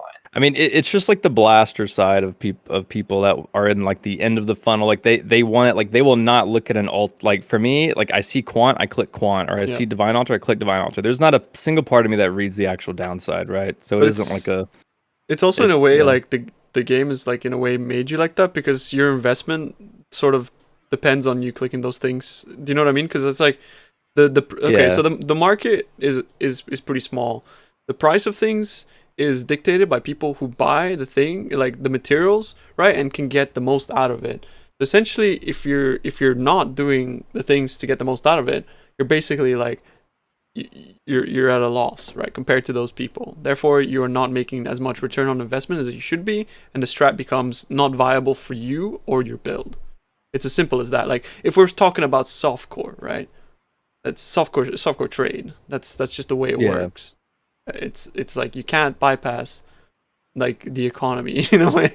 Like it's just as simple as that. So if you are doing a harvest and there's people buying the sextant for half a divine because they're juicing it with wandering path and, you know, like growing hordes, clicking all the quant altars, running around with like negative res, and they're getting like 3,000 juice, you can't sustain if you're just like doing it normally and getting 600 juice out of it. It's just not viable, right?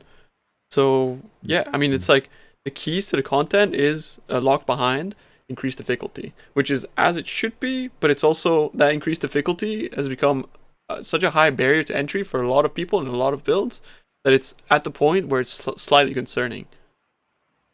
Yeah, I mean, it's not as bad as it was last league with the keystones, right? The double keystones was dumb, but yeah. For sure. I mean, I think memories are one of the coolest things they have ever added to Path of Exile, and I'm kind of disappointed that they're so rare.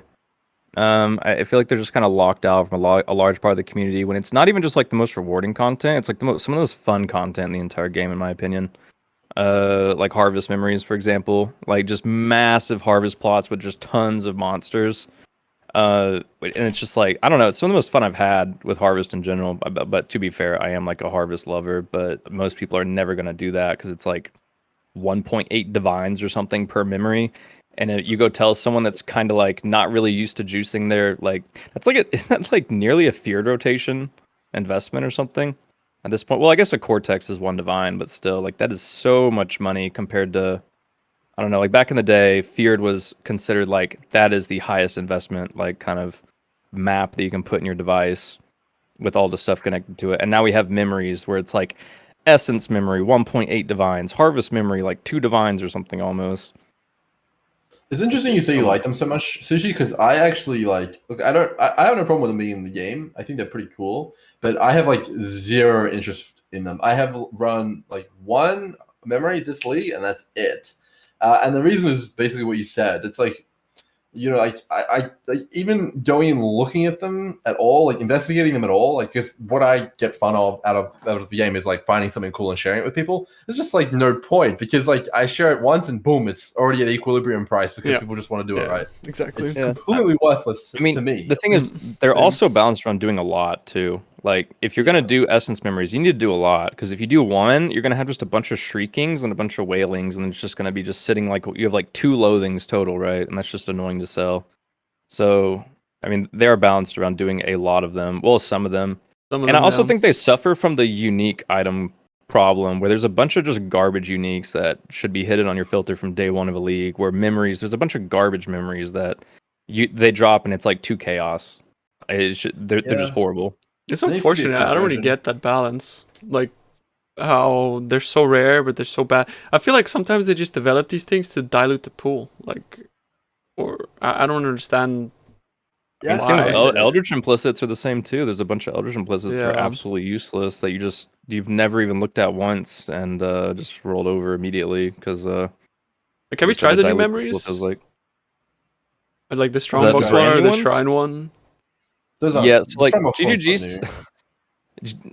said that the Pantheon Shrine one would have tantalizing rewards, and I ran like 5 of them and got nothing, so I just like gave up, dude. I don't know, like maybe tantalizing rewards means like the 1 or 2 chaos you get. It was hidden from your filter, bro. I don't know, man. And it's kind of troll. And then I did like I tried the Harby one, Survivor's Guilt, that makes it so like instead of spawning beyond, I mean that's not new though, right? But instead of spawning beyond, you spawn Harbies. I did like that one's interesting. 5, and I didn't drop a single fracturing orbs. That felt kind of bad. Fracturing shards. Sorry, go ahead. Oh, I was just gonna say, apparently the one that converts all the loot is insane. Yeah, that's the one I did. That's the one I was doing, man. I tried that, and I didn't like it at all. Yeah, it converts every single item that drops in the map is converted to a currency shard, right? Yeah. Yeah, I don't know. People are just telling me, it was like, yeah, man, you get like, you're like 20 shards per map or something. I saw tech. No. I can see where the tech could be because I remember in one of my memories, I spawned an expedition, and the expedition boxes, they don't drop anything but Harbinger shards, and it dropped a ton, dude. It dropped like 10 ancient shards from one of them, and so I can see maybe like I think League mechanics, it felt like in the memories spawned like 10 times the amount of Harby shards as anywhere else. But the thing is, you can't guarantee League mechanics in your memory, right? It's all random. You put a delirium orb on, you chisel out wall. I'm pretty sure that's what you just. Then you run a mech. You just hope like you get like a League mechanic or something. Because the Legion spawned a lot too. Like a war horde from a Legion spawns. It spawns like ancient shards and stuff. It doesn't do like anything from Legion, so it is cool. Like they are good, but it's also like, as Grim said, I think it's really hard for content creators to make content around this. Like, I've wanted to make content around some memories, but I just end up just telling friends or my Discord like, "Oh, run this; it's profitable." Because if we were to make like a video from it, it's like it's not Mhm. profitable anymore, right? Like Yeah. the price of that stuff like goes Unless to you're shit. doing something like Legion, where it just drops everything in the game. You know? Yeah. So, I mean, yeah, I mean, So like it's like stuff that you can replicate, and it's like it can take the punishment, man. It can yeah, take a yeah, beating. yeah. Like even Harvest Uh, to some extent, right? Until like I mean, even then, like you saw like Fire releases a video, but there's still ways to farm Harvest outside of the Yellow Sextant, right? Uh, yeah, and it was yeah. still worth it. But to some extent, it's like if I tell everyone tomorrow, like, oh, you need to be farming the Beast Memory, it's insane. Like, yeah, well, it won't be insane after I say that, right? And everyone in YouTube Yeah. comments will hate you. They'll be Yeah, like, because like I Legion was has running this. Legion's in the perfect spot where it drops like everything in the game, and also it's dropping like emblems, like just so many emblems that 5-way runners are just buying everything, like your entire stash to pay like their rent for the month or something. Mm. Okay, I guess I can't make that joke in the podcast, but yeah, no, I mean Yeah. it's so much loot, dude. It's really everything. it's. I mean, it is good, but like it's not as good as some people might think because the maps take so long. You need a really crazy character for it. But if you can do them, it's a pretty reliable income as well. Yeah. But I think just kind of coming back around the horse here. In terms of like the build side of things, do you guys have anything new or anything spicy which uses any of the new stuff or that you've seen or that you're like looking forward to? I think the new uniques are amazing, but it's hard to I feel like no one's using them yet. I feel like yeah, there's like they're still so no one's using them. they're so rare and expensive as well. It's kind of sad thinking that like, oh, it's if I want to make a something around that new ring from the no hit run. I forget its name, but it's like it's Original sin. yeah, Original Sin. It's like very few people will be able to play that. So like I have to kind of take a step back from these uniques and try to design a build that more people could play. Um, I think in terms of builds, it's a really exciting time because there's a lot of new possibilities that have just opened because of the uniques that they released. Yeah. So yeah. I think we haven't seen any of the new stuff which I expected yet, but it's not like it's not possible. It's just people haven't made it yet. I'm just like I'm sitting here, I'm waiting. No one's made it yet, man. But yeah, people have tried, but not so much success just yet. I think it's just gonna take some mega minds getting together. I mean, I think there's a lot of excitement around Original Sin, but unfortunately, it is like multiple mirrors, right? They I dropped mean, down. I'm not sure how much. I mean, I literally just wanted one because it would be fun on Poison Spark because you could put on an Oriath's End or whatever and convert all of the elemental explosions to full chaos, 100% poison explosions. Yeah. And I mean, that just sounds fun to me. Like it sounds like a good time, but I'm not going to pay 2 mirrors for that or a mirror, I guess it is now. And also, like, you're able to, if you're 100% converting to chaos, you don't have to run a phantasmal spark anymore, which people don't know. It's 100% chaos conversion spark. You can run like divergent spark.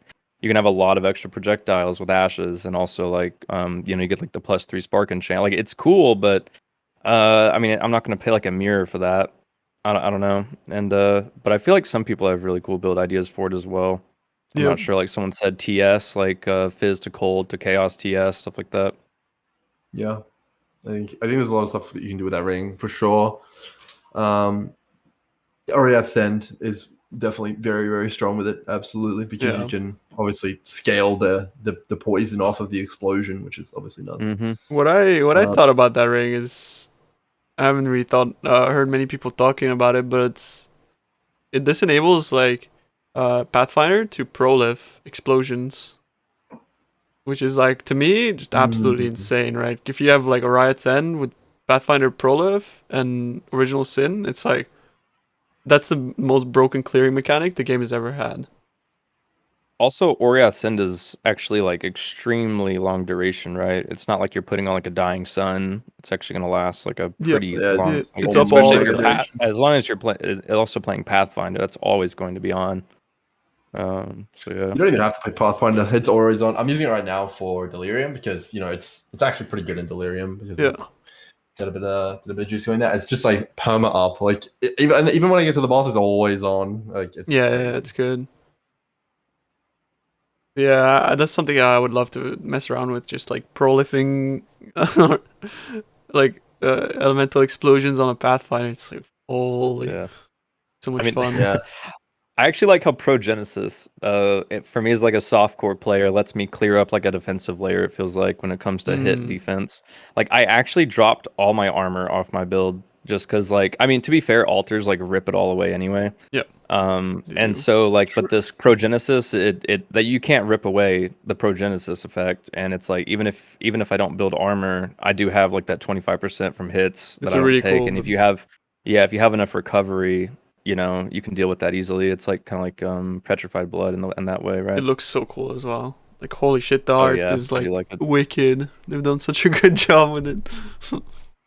Yeah. Yeah, I think a lot of the potential of a lot of the new builds is like, I think it's either been done and not revealed, or it's still being worked on. I think over like the next month, we're probably going to see some of the biggest shifts to the end game meta we've seen in like a year. I would guess. At least that's what I would expect to happen. Like between everything that's already been out, but he's like, you have to look at an item like Progenesis, right? It's like, all right, this could potentially like eliminate the need for like an entire defensive layer, as Sushi said, and then that opens up possibilities to use more uniques or go in a completely different direction.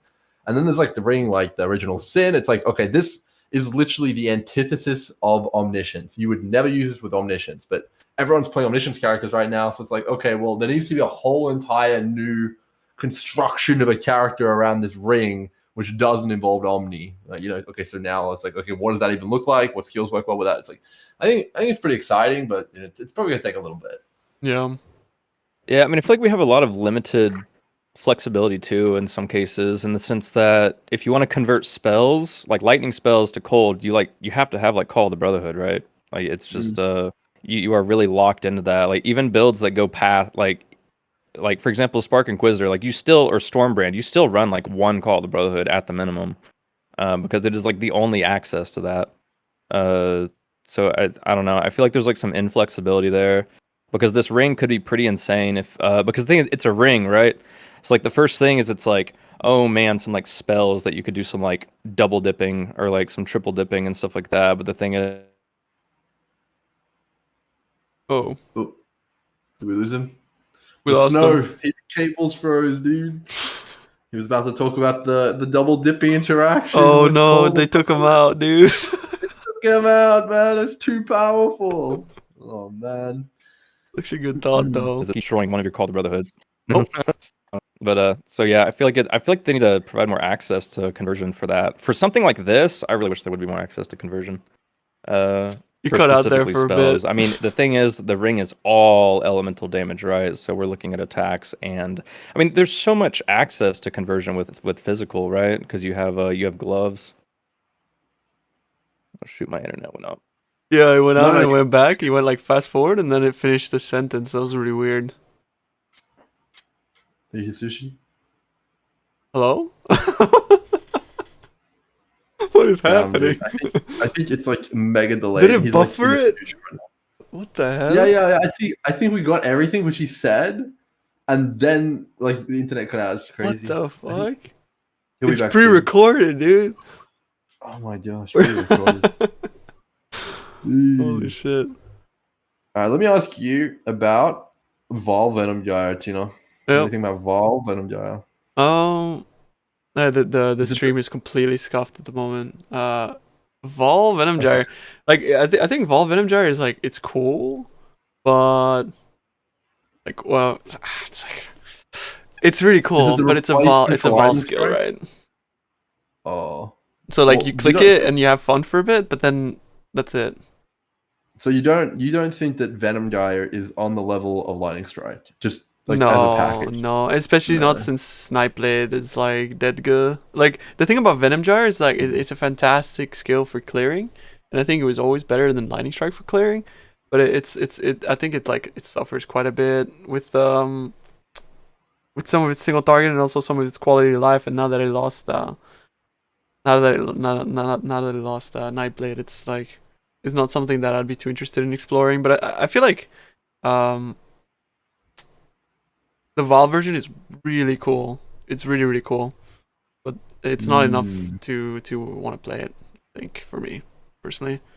I think melee and strike Right. skills in general are in kind of a bad spot at the moment, unfortunately. It's interesting that you say that because like obviously a lot of people are like, oh, is it sushi? A lot of people say that like okay, it's actually one of the best builds right now. Like I know Kobe's pumping that Venom guy hype train, but I guess it's all a matter of perspective, right? Yeah, Because some people also think Ward Loop is completely fine and still one of the best builds, but it obviously took a pretty big nerf, it's alright. at Yeah, least from my perspective, yeah. But people are still like pumping that Ward Loop train, getting it going. Hopefully, for sure. I mean, it's always gonna be like if you have like a retrospective on how something was, then you play it now, you're gonna be like, oh, that's wicked. It's good. But it's just about like, um, I guess in a way, if like you experienced it when it was like really good, and you try it now, you'd be like, yeah, it's kind of like I'd rather play something else, if that makes sense. yeah, it takes a while to reset that like expectation there, right? Because Exactly. like I mean, it's not permanent because otherwise everyone who played Delirium League couldn't play the game anymore because they all played those Herald stackers, right? Yeah. So yeah, I think it's probably like a 2 to 3 leagues to like reset those expectations. I think that's what it was around after the Blade Vortex nerfs, and everyone's like, hang on a second, Blade Vortex is still good. I think. Yeah. Do you think that'll happen with Lightning Strike? Because obviously Lightning Strike. I mean, I think a few people played it, but it's like, is it still good? In 2 to 3 leagues, you'd be like, oh yeah, Lightning Strike. How much Lightning You'll never Strike? get away from like shooting 3 projectiles and be like, this is fine. I think the only way Okay. it's gonna be fine is like when you get like the helmet enchant and like a dying sun, but it just looks goofy, man. Like it's so goofy. Shoot, it's like I don't know, bro. I don't know. They did that skill dirty. I don't think they needed to do strike skills dirty. And it's like, yeah, it was used a lot, but it's like, come on, it's your only good strike skill. Like, what are you doing? Right. I feel like Yeah, I mean, they did kind of hurt my baby a little bit. it definitely was Hello. probably one of the Sushi. We're just welcome talking about back. Lightning Strike. Oh yeah. I'm on mobile now, so hopefully it's not scuffed. I don't know if my actual modem's coming back, so Sounds sorry. a little my bit phone. fish tank, but it's all good. It's We're all coming up to the end anyway, so it's not too much All of a big deal. We were just talking builds, talking Lightning Strike, and the time it takes for people to accept that a skill that has been nerfed is still good. The Blade Vortex effect. Like I don't really even think like Blade Vortex is like still good. It's like it's the AoE is not good. It needs to be buffed, right? Like me running around like 370% AoE with all the clusters. That's not like it's like, oh, it's good if you do that. It's like that's not okay. I don't think it's okay. It's like 30 radius if you're like pretty invested, right? 30 radius, that's what you get. And it has heavy diminishing returns as well. Like the more you invest in it, but it just doesn't feel good until you get that like like a decent amount into it. And Headhunter and Explode. It's like holy shit, man. It's a bit much. Yeah, I mean, And duration, that's- true. It's like, phew. Like, am I lagging? Am I good now? Oh, You're you're good. fine. It's Okay. Yeah, I mean, I think it's rough. It's extremely rough when builds have to invest in something that's more on the quality of life side of things, right? Like, where you have to spread yourself really thin. And that's like a BV, right? Like, because the AoE on like at least like poison and like cold BV even is more like quality of life than anything. But you want it because it's so good to have. But it's also like I have so many other things I need to invest in the build. And honestly, my clear is fine if I scale like if I have big explosions. Yeah. With like AoE, you don't need a whole lot of AoE scaling to have good explosions. That's like the issue I had with EK too. Like that build spreads itself so thin because you not only want to scale, like you not only have to like double convert. Well, I guess you just single convert to cold, but you need to scale like your ignite damage. You need to scale like fire damage. You got to scale like I don't know if the build does this league, but you used to have to scale heralds, and people would actually scale like AoE just for the herald AoE, when AoE does nothing for EK because EK AoE is prod speed. And so you do want to scale prod speed. You want to scale cast speed because you want to be able to do your EKs pretty fast while mapping. And then there's even people because you want to go as far as scaling. And then at the end of that, you need defense too, right? Like you want mind over matter. People even run discipline for EB for mind over matter as well. So you're super low on mana. Get the spin And on I hit think it too. just Yeah. it gets really rough for those situations where you need to start investing in things that aren't like the most important thing in the build, but it feels really bad to not have it, right? Like for example, Yeah. like Go ahead. on EK, that's proj speed, which is your AoE. That's how far your EK goes. On BV, that's AoE because that's how Yeah. big your BV is, and that's how big also your explosions are. That don't need as much as like you'd like your AoE of your BV itself because it's just nerfed. And then on Spark, that's proj speed as well, because if you don't have a lot of proj speed on Spark, it can feel like pretty bad, but it is one of the, I don't know, like you can naturally scale some good proj speed through simply like getting the Pierce wheel. And then on Tornado Shot, I don't really know. I guess it would be like attack speed, right? I think an issue I Prod see with speed a as lot of people well. on low investment, prod speed and like a decent attack speed as well. As I see some people have issues with scaling in Tornado Shot because if you don't have that, it feels kind of clunky, right? Because you're going to spend more time winding up your attack in the middle of a juiced map.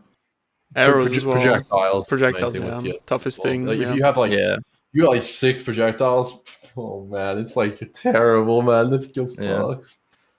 But I honestly, when you talk about that though, does it not make sense that Lightning Strike got nerfed like the way it did? Because it literally had it all, like unkillable, insane clear, insane damage. You know, didn't Yeah, need like you didn't prod even speed. have to scale additional Yeah, proj, did you at all? Like it had Mm, so many that did it all for free.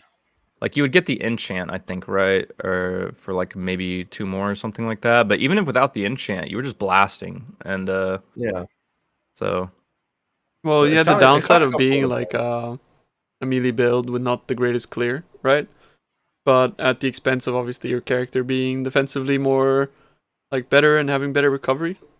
But yeah, I mean, I think like a lot of the fun in playing Lightning Strike was that you were playing a strike skill, and a lot of people wanted to play strike skills that were not necessarily like name locked melee skills, right? It's the same thing with like, you know, Bone Shatter is good because Bone Shatter has AoE whenever you stun stuff.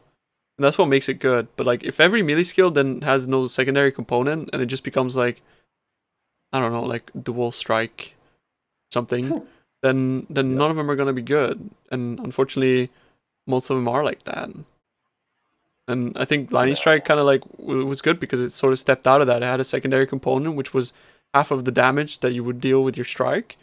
Um, but it was enough to help you clear the map. So it sort of took over where melee skills usually have an issue, which is like the clear is not great if you're name locked ability. But on single target, it also had the benefit of being able to double strike, which you know is what gave it its damage. And if it doesn't have that ability, then it wouldn't be used at all because you wouldn't be able to kill bosses. Like for example, Frostblades, right? Frostblades is great for clearing, but it just has no damage on single target until you invest like crazy amounts or until you know do some shenanigans where with like ice bite or whatever. Um, so it's like it was just a good skill in my opinion. It wasn't broken. It was just good, and that's why people played it. And now All it just right. made it Yeah. just not that good, really. I think I totally get what you're saying. Honestly, you know what it sounds like you want? It sounds like what you want is more support gems, which do things, right? Like think spell cascade, right? Spell cascade is like a really good example of something that does something pretty major, Yeah. which creates a potential way to play like Yeah. For more effectively. example, Like think Storm Call. It was garbage before spell cascade, right? true. For example, pinpoint. Like if you could right now put pinpoint on lightning strike, it would be okay, right? Because then you get more projectiles as you're moving, and when you get to your single target, it does more damage instead. But you can't use that. You can only use it on spells, right? But honestly, what I was more thinking is something a little bit more major. Like I don't know, like you could say like I don't know, like support gem called Force Blast. When you hit an enemy, spawn projectiles from that enemy for X damage. You know, like I that see what you kind of a mean. thing. Yeah. Is what you want, right? Like which kind of creates a solution to the problem that strike skills have, right? Because now, okay, you've got the support gem. You can convert some of your damage from your hits, so like your heavy striking, and now you can have multiple proj, and now you can like get all these projectiles going everywhere, right? And you're still Yeah. melee. But see, like we do kind of have those skill gems already, like in like you know Awakened Fork or whatever. But the issue is that like using those, like you're heavily affecting your single target. And if you think like, oh, it's okay, I'll just gem swap, then at that point you're heavily affecting quality of life. And once you start taxing quality of life, that's when I start thinking, I don't give a shit about this anymore. I'll just play something else. Like, because it's like if I have to walk around with gems in my inventory and like, oh, let me swap that, let me put on these gloves, like, I don't know, I'll just play something else. For me, it's just as simple as that. Where I could see this being great in PoE 2 when we can have like two six links of the same skill, one clear and one single target. But for the time being, it's sort of tough. And I mean, PoE 2. Yeah. Yeah, I mean, I'm a big fan, honestly, of like the whole bow solution that people do now, which is like they put down they just have their lightning strike clear, or not lightning strike, lightning arrow clear ability, and then they have like their lightning arrow ballista that they put down. It's just, I don't know, I kind of like that, but it is funny that's like kind of the solution we have there. I like that better than a gem swap, but you do have to dedicate obviously a second like 5 or 6 link. But it works because they have two six links, right? That's yeah, the like great they part. have them, and honestly, they're not very like gem dependent as much. Like melee builds, you gotta have like ancestral totem and all that stuff. Yeah, you're already pressing But like it's a 6 lot buttons. different. And let's not talk about Mhm. like slams or anything that needs to be exerted, right? Because then you have to Yeah, like like, also it's- count how many times you're doing something, and then you have to exert it, and then you have to it's like Yeah, it's like holy shit. so better to have a bow build where you put down a ballista than a melee build where it's like time to set up my totems and do my war cry and everything like that. It's way better. Doing a World of Warcraft It's a rotation. challenge, yeah. Yeah. Feels much All right. better. Why don't we? Okay, here's something interesting we could do. Why don't we come up with a thing which we would like to see improved in Path of Exile? We haven't really talked about the league much, which I want to say is one of my favorite of all time. We've kind of just been going about the Atlas and the crafting and the builds. But one thing that, because we're getting to the end here, Grim's got to go to sleep. He's got to get up in the morning. Sorry about that. Why don't we go and say what is our biggest thing we'd like changed in PoE? Because we're coming up to the design space for the next league. They're probably working on it right now. And I will take that and I'll send it to GGG. Maybe we can see that in the next league because I have a bit of communication power there. So why do we do that? Mine, honestly, what I think the game needs more than anything is new support gems that alter playstyles. Like we were talking about earlier, like Trinity, Chain, things like this, which will create new playstyles around it. How even make them an Awaken gem, preferably not, but something along these lines, I think would probably be the most impactful thing for build creators and people trying to play new archetypes. Like even like something which would be like massively big downsides, but like give you like 100% increased cast speed. Like maybe that could like make something really good, like Winter Orb again or something. Something like that. I don't know. That'd be my thing. What about you, Sushi? One big thing you would like to see improved? Yeah, so I feel like I have to talk about crafting, right? And it's gonna be recombinators to make a return. And I know I've mentioned this earlier and I have to expand on that because obviously when I say that everyone's like recombinators were busted. But the thing is what's the that problem, right? What's the problem you're trying to solve? It's less about the solution. They don't really like solutions. They like to hear the problem. The problem is that there's a lot of garbage that drops on the ground. And it's funny in that one of the most OP leagues of all time also solved this issue with just so much garbage on the ground because there's actually like, I don't know, recombinating with magic finding magic items was so cool to me that everything could have value. Literally running a corrupted item drop sextant, you could drop some of the coolest recombinator bases like in the game. Like you could literally be playing on like SSF, you could drop a corrupted item from a strong box that has spell suppression on it with some life, and you could find some other item in the game, maybe from ROG or also corrupted, and you could possibly make an item that sends you to T16 maps, right? And I'm not really asking for much, but I feel like they should bring back at least like the very minimum bottom line that made Sentinel really cool, and that, like I mentioned it earlier, just moving a modifier to another item, or like dare I say even combining two modifiers together, like from two items, maybe one mod from each with a super low chance would, it sounds like it's not much, but just that alone would absolutely change the entire game and make the game so much more fun to me when it comes to crafting and build diversity, item diversity, item scaling, like in-game potential. Like even it literally would affect the earliest items, like when it just comes to early on in maps, like maybe combining like moving spell suppression over to a decent base at the very minimum, or dare I say, moving T1 like high life and spell suppression from one base or from one item to the other to combine it. Like not like we're not even dipping into like the mirror stuff or the creating a 6 mod or a 5 mod item with a recombination, or moving spell suppression to evolve Regalia to have 100% spell suppression on the CI build. I'm not even talking about that, right? I'm talking like the bare minimum, really cool fundamental things about Sentinel that made the game a lot more fun and just expanded crafting a lot. Because right now crafting is it's really boring. I think I've just started to deal with it. Like I've just started to just get used to it and be fine that, oh yeah, I live search fractured items at League Start to make to spam my essences and have my item, right?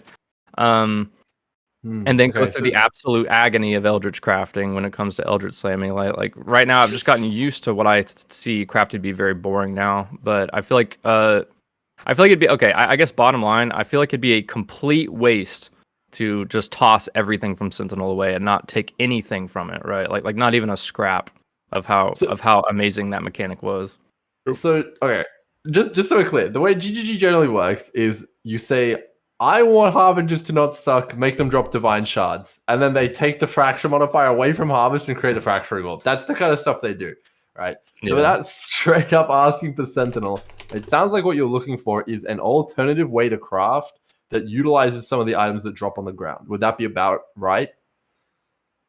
Yeah, or just like an item having one good modifier on it, being able to use that in some way, right? Like not just looking at an item that drops and it doesn't have like 5 good mods. It's garbage. Now I throw it away. I mean, that's like the majority. That's 99% of items, right? If it has 5 mods, seeing value in all items. It's very interesting for mappers too. Yeah.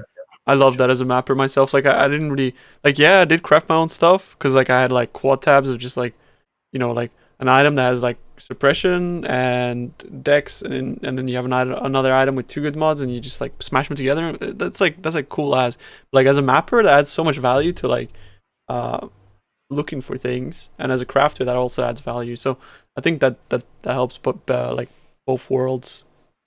Makes two player bases very happy. So I do absolutely agree with what Sushi's saying as well.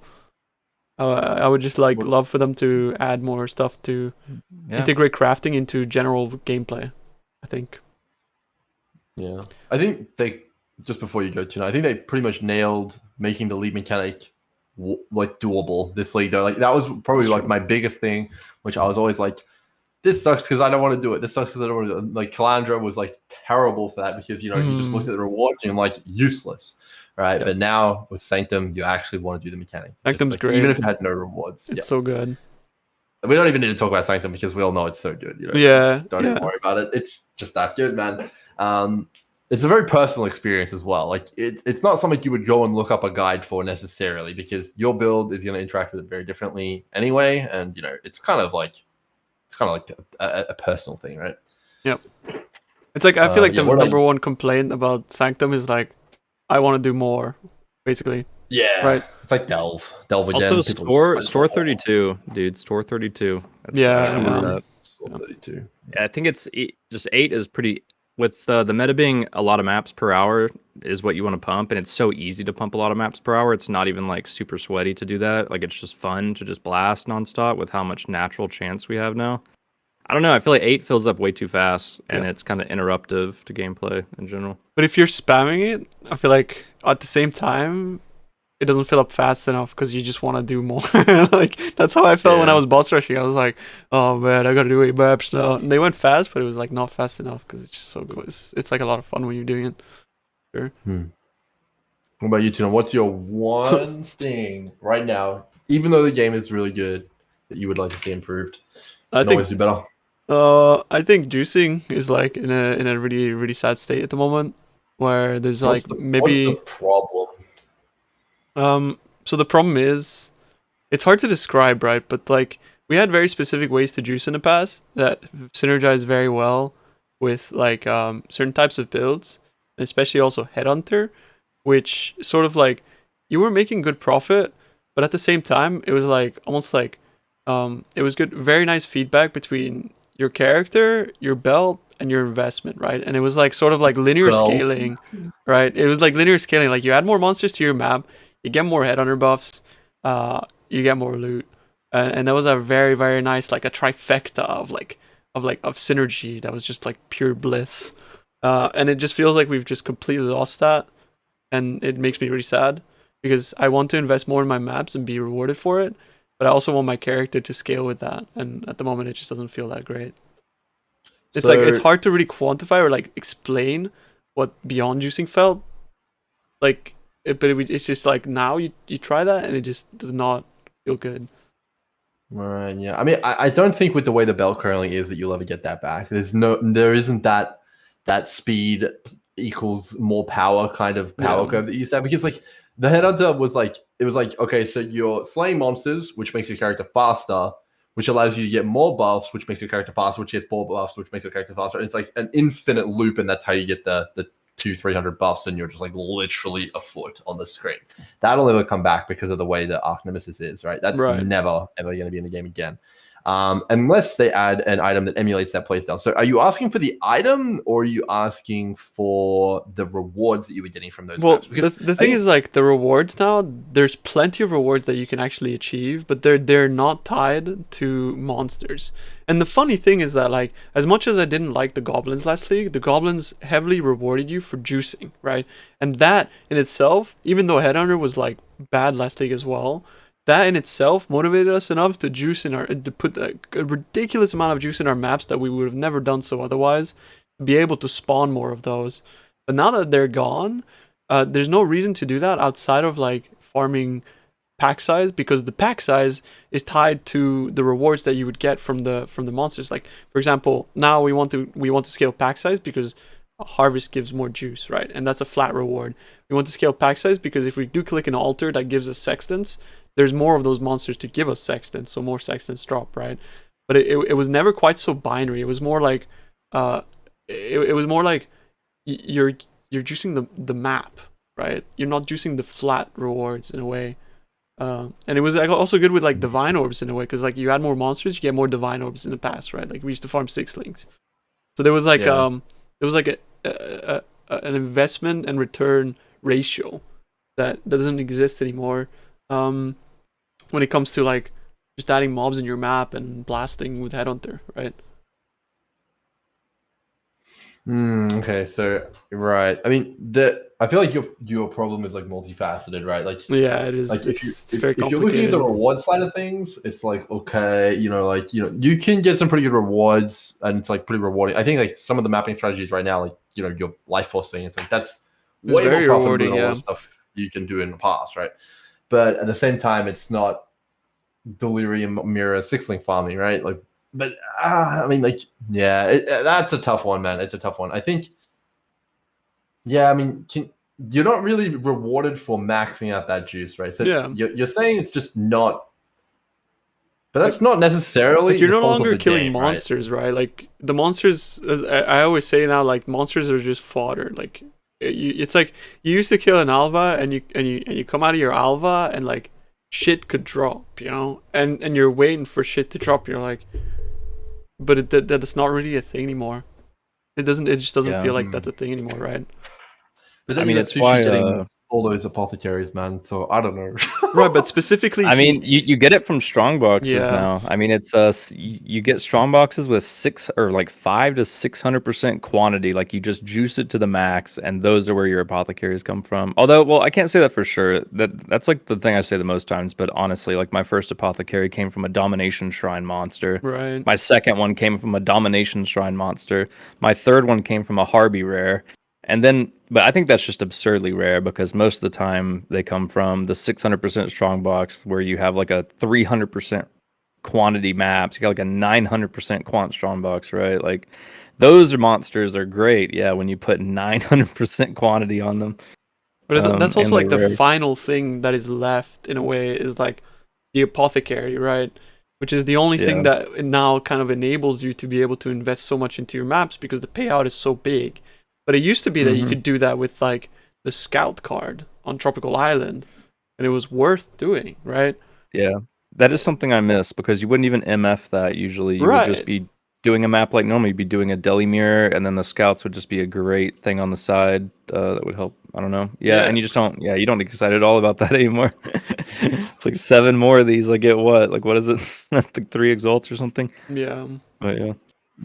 So I mean, so what you're asking for is like a divination, a mid-range divination card. Which is Well, actually it's worth like farming. it's Is so that- is it's that- so but that's like complicated. the It's patient, like right? because they just kind of Yeah. like they took out the incentive to be able to have investment in your maps outside of like flat rewards. That's essentially just how it But feels. the divination cards are there as well, right? Like you got like the patient, you got the nurse. You could, in theory, go and farm these with extra Yeah. monsters, which Sushi is saying They is made them 10 times incredibly good. rarer, right? So like you Are they can't actually 10 times rarer? you can't farm. Yeah, like patients are like extremely rare. Like, you can't farm promenade and juice that and expect like to sustain the cost of your juice just from that. Hmm. It's Yeah. like it's impossible. But then, yeah, I mean, at the same time, like you say that, like divination scarabs are very expensive right now. Like it's like 3C for a polished one, right? There's got to be someone out there doing something which is requiring those, which makes them so Apothecary, expensive, right? But you're not using polish for apothecary, right? Are you? Well, I mean, the thing is, they might be scaling it to gilded, right?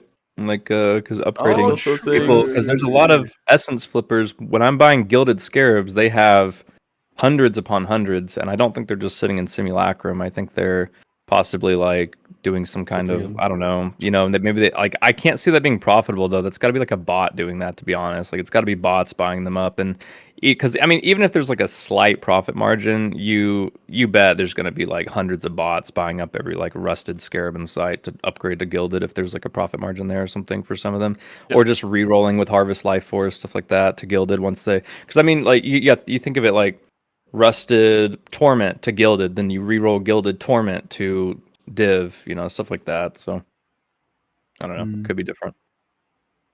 Okay. Yeah, I mean, I'm not really sure what to take out of your comment there. I might have to ask you again on stream, like, Yeah, to, I mean it's really tough crystallize to it. even conceptualize, like to even like talk about it, because a lot of the reason why I miss this so much is just because of how fun juicing was, right? Of like you're on your whatever character, you shoot the first bag, it's like, and all of a sudden it's like you have 30 buffs and you're shooting arrows behind you. It's like, like that feeling was great. And like I'm not saying feel- like bring back self curse, but as soon as they took away beyond, it just disappeared. I feel fun like just disappeared. what you are wanting, honestly, I feel like what you're after is actually just hear me out. Okay, what would this actually be what you are after? All right. Let's say that we add a new sextant to the game, which says all items in your maps are corrupted, all of them, right? And that would allow jewels to be corrupted, I would uniques to be fucking corrupted. love that, dude. Hello? Right. Okay. So that's everything's corrupted now. So if you could, in theory, get a rain of splinters, right, which is 8 div, right, off of all the jewels that are now corrupted. Now this gives you a reason to scale those monsters because they drop more jewels, right, which is technically not garbage. You can also make special filters to get the implicit, corrupted blood jewels, all sorts of stuff like that. Okay. And then in addition to that, they also add a new chase item, which is a jewel, which says you get rampage, and it says rampage is unlimited, right? And that would let you have that kill streak effect. Would that basically give you your juicing back? And then maybe also beyond, there's a node which says beyond boss does not spawn. Those three things would probably solve it, right? The thing is, like, current beyond, it's like, it's called beyond that because it's just beyond annoying. It's like not good. Yeah. Would adding those three things in theory solve your problem though, right? You got your lottery ticket and your consistent money and your cool filter stuff. You got your ramp there with the mega rampage, so you literally go zooming at the end. That's asking for so much. I just want rares, man. I just want rares to feed the headhunter. Like the headhunter is dead, bro. But it's dead because there's no rares, man. I don't know if you've realized like how little rares because like Beyond was insane because of how many rares. I mean, Grimro doesn't know it because all he does is Legion. It has like so many rares compared to like other stuff in the game. I mean, yes, but also no. I mean, I have tested it, right? But yeah, at the end of the day, yeah, you are running around with like 30 buffs, and like those, like three-quarters of those buffs are like non-effect buffs because they're like, when you die, you spawn a poison cloud or something like that. It's like, okay, I'm literally running around with 5 buffs right now in like a full juice map without Legion, right? Like, like, I think okay. honestly, like juicing would still be fine if old Beyond was there, but the Beyond monsters drop no loot. Like, it's just because of the headhunter buffs. I honestly feel like it's literally just because of the headhunter buffs. If you could still get 60 buffs like we used to in Sentinel, we'd be fucking having fun. But the buffs are just not real, right? Like, even if you had 60 buffs now, it's not the same as 60 buffs then. It kind of has been nerfed, I mean- but still is amazing. Like, cause you're still getting like 500% as extra. You're still getting like Echoist, which doubles your like every action you do. You're still getting like 60% action speed. Like, it's still great, right? Yeah, I think the consistency is just kind of bad because it's like currently I use shrines to make up for inconsistencies, but there's been times where I have 40 headhunter buffs and I didn't get a haste buff or a soul eater, and I feel like I don't even have a headhunter buffs on. Like, but to be fair, I guess I am like Spark, so if I have a lot of Fizz convert, I'm not Yeah. gonna feel it, or Fizz is extra, sorry, I'm not gonna feel it. But it's like, I don't know, man. It just feels so weird where I'm like, man, I must have not killed any rares on the way to this boss. Oh, I have 40 buffs. It's like I guess I didn't get a haste buff or a soul eater, which is like the two things that make you kind of feel like you have old headhunter, and you get one of those two. And then so like the way I've been dealing with it is I just do shrines on my map as well, because it's like domination is what I do on my map device. It's like if I just get 40 buffs with nothing good, at least I got a haste shrine or something. Yeah, acceleration shrine, honestly, Acceleration, like yeah. feels better Feels than so good, the yeah. headhunter Than all belt. of Headhunter. The whole belt. Like when you get like acceleration and spell echo shrine, you're just like, oh, you know. I know, that's like old headhunter, right? And that's what we need, man. That's what we need. That's Wins all in we the need. game, just use a goal, right? It's fine. It's not though. It's not consistent. You should, when you put on that belt and you kill like a first pack of rares, you should be guaranteed a haste buff at least. Like at least Oh, haste boy. buff, dude. Listen at to this die. I mean, Oh, dude, boy. you can literally get like 20 buffs at the start of a map and not be moving any faster at all. Like, what is that? That's I not don't Headhunter. understand how that piece of shit belt is 100 divines. Like, I just don't get it. It's like You can get a haste buff. It's called a Quicksilver Flask. I'm not even a character. It's Oh, got a main my- dude, line. it's such Dude, a they just sad and they state. just had to add like onslaught effect on the silver Silver flask. Flask, These little yeah. mage blood juicers, dude. Yeah. Yep. All right. Well, to finish off, last thing here. Let's talk about our favorite thing of the league, dude. The actual favorite one. And for me, even though I haven't got a good one yet, it's kind of a tie for me. It's the sanctified relics, because I know I'm eventually gonna get a good one, which is gonna make my day, and I'm gonna feel like, whoa, all the possibilities. I already have some which I like a lot. Like I got a power charge stacking one, which is pretty cool. But anyway, that's one of my favorite things. And then my other favorite thing is the new Atlas stuff. I think that they hit a slam dunk on those, especially Breach. I think Breach is, it's now a end game staple. Yeah, it's great. What about you guys? Favorite things? You can go ahead, Sushi.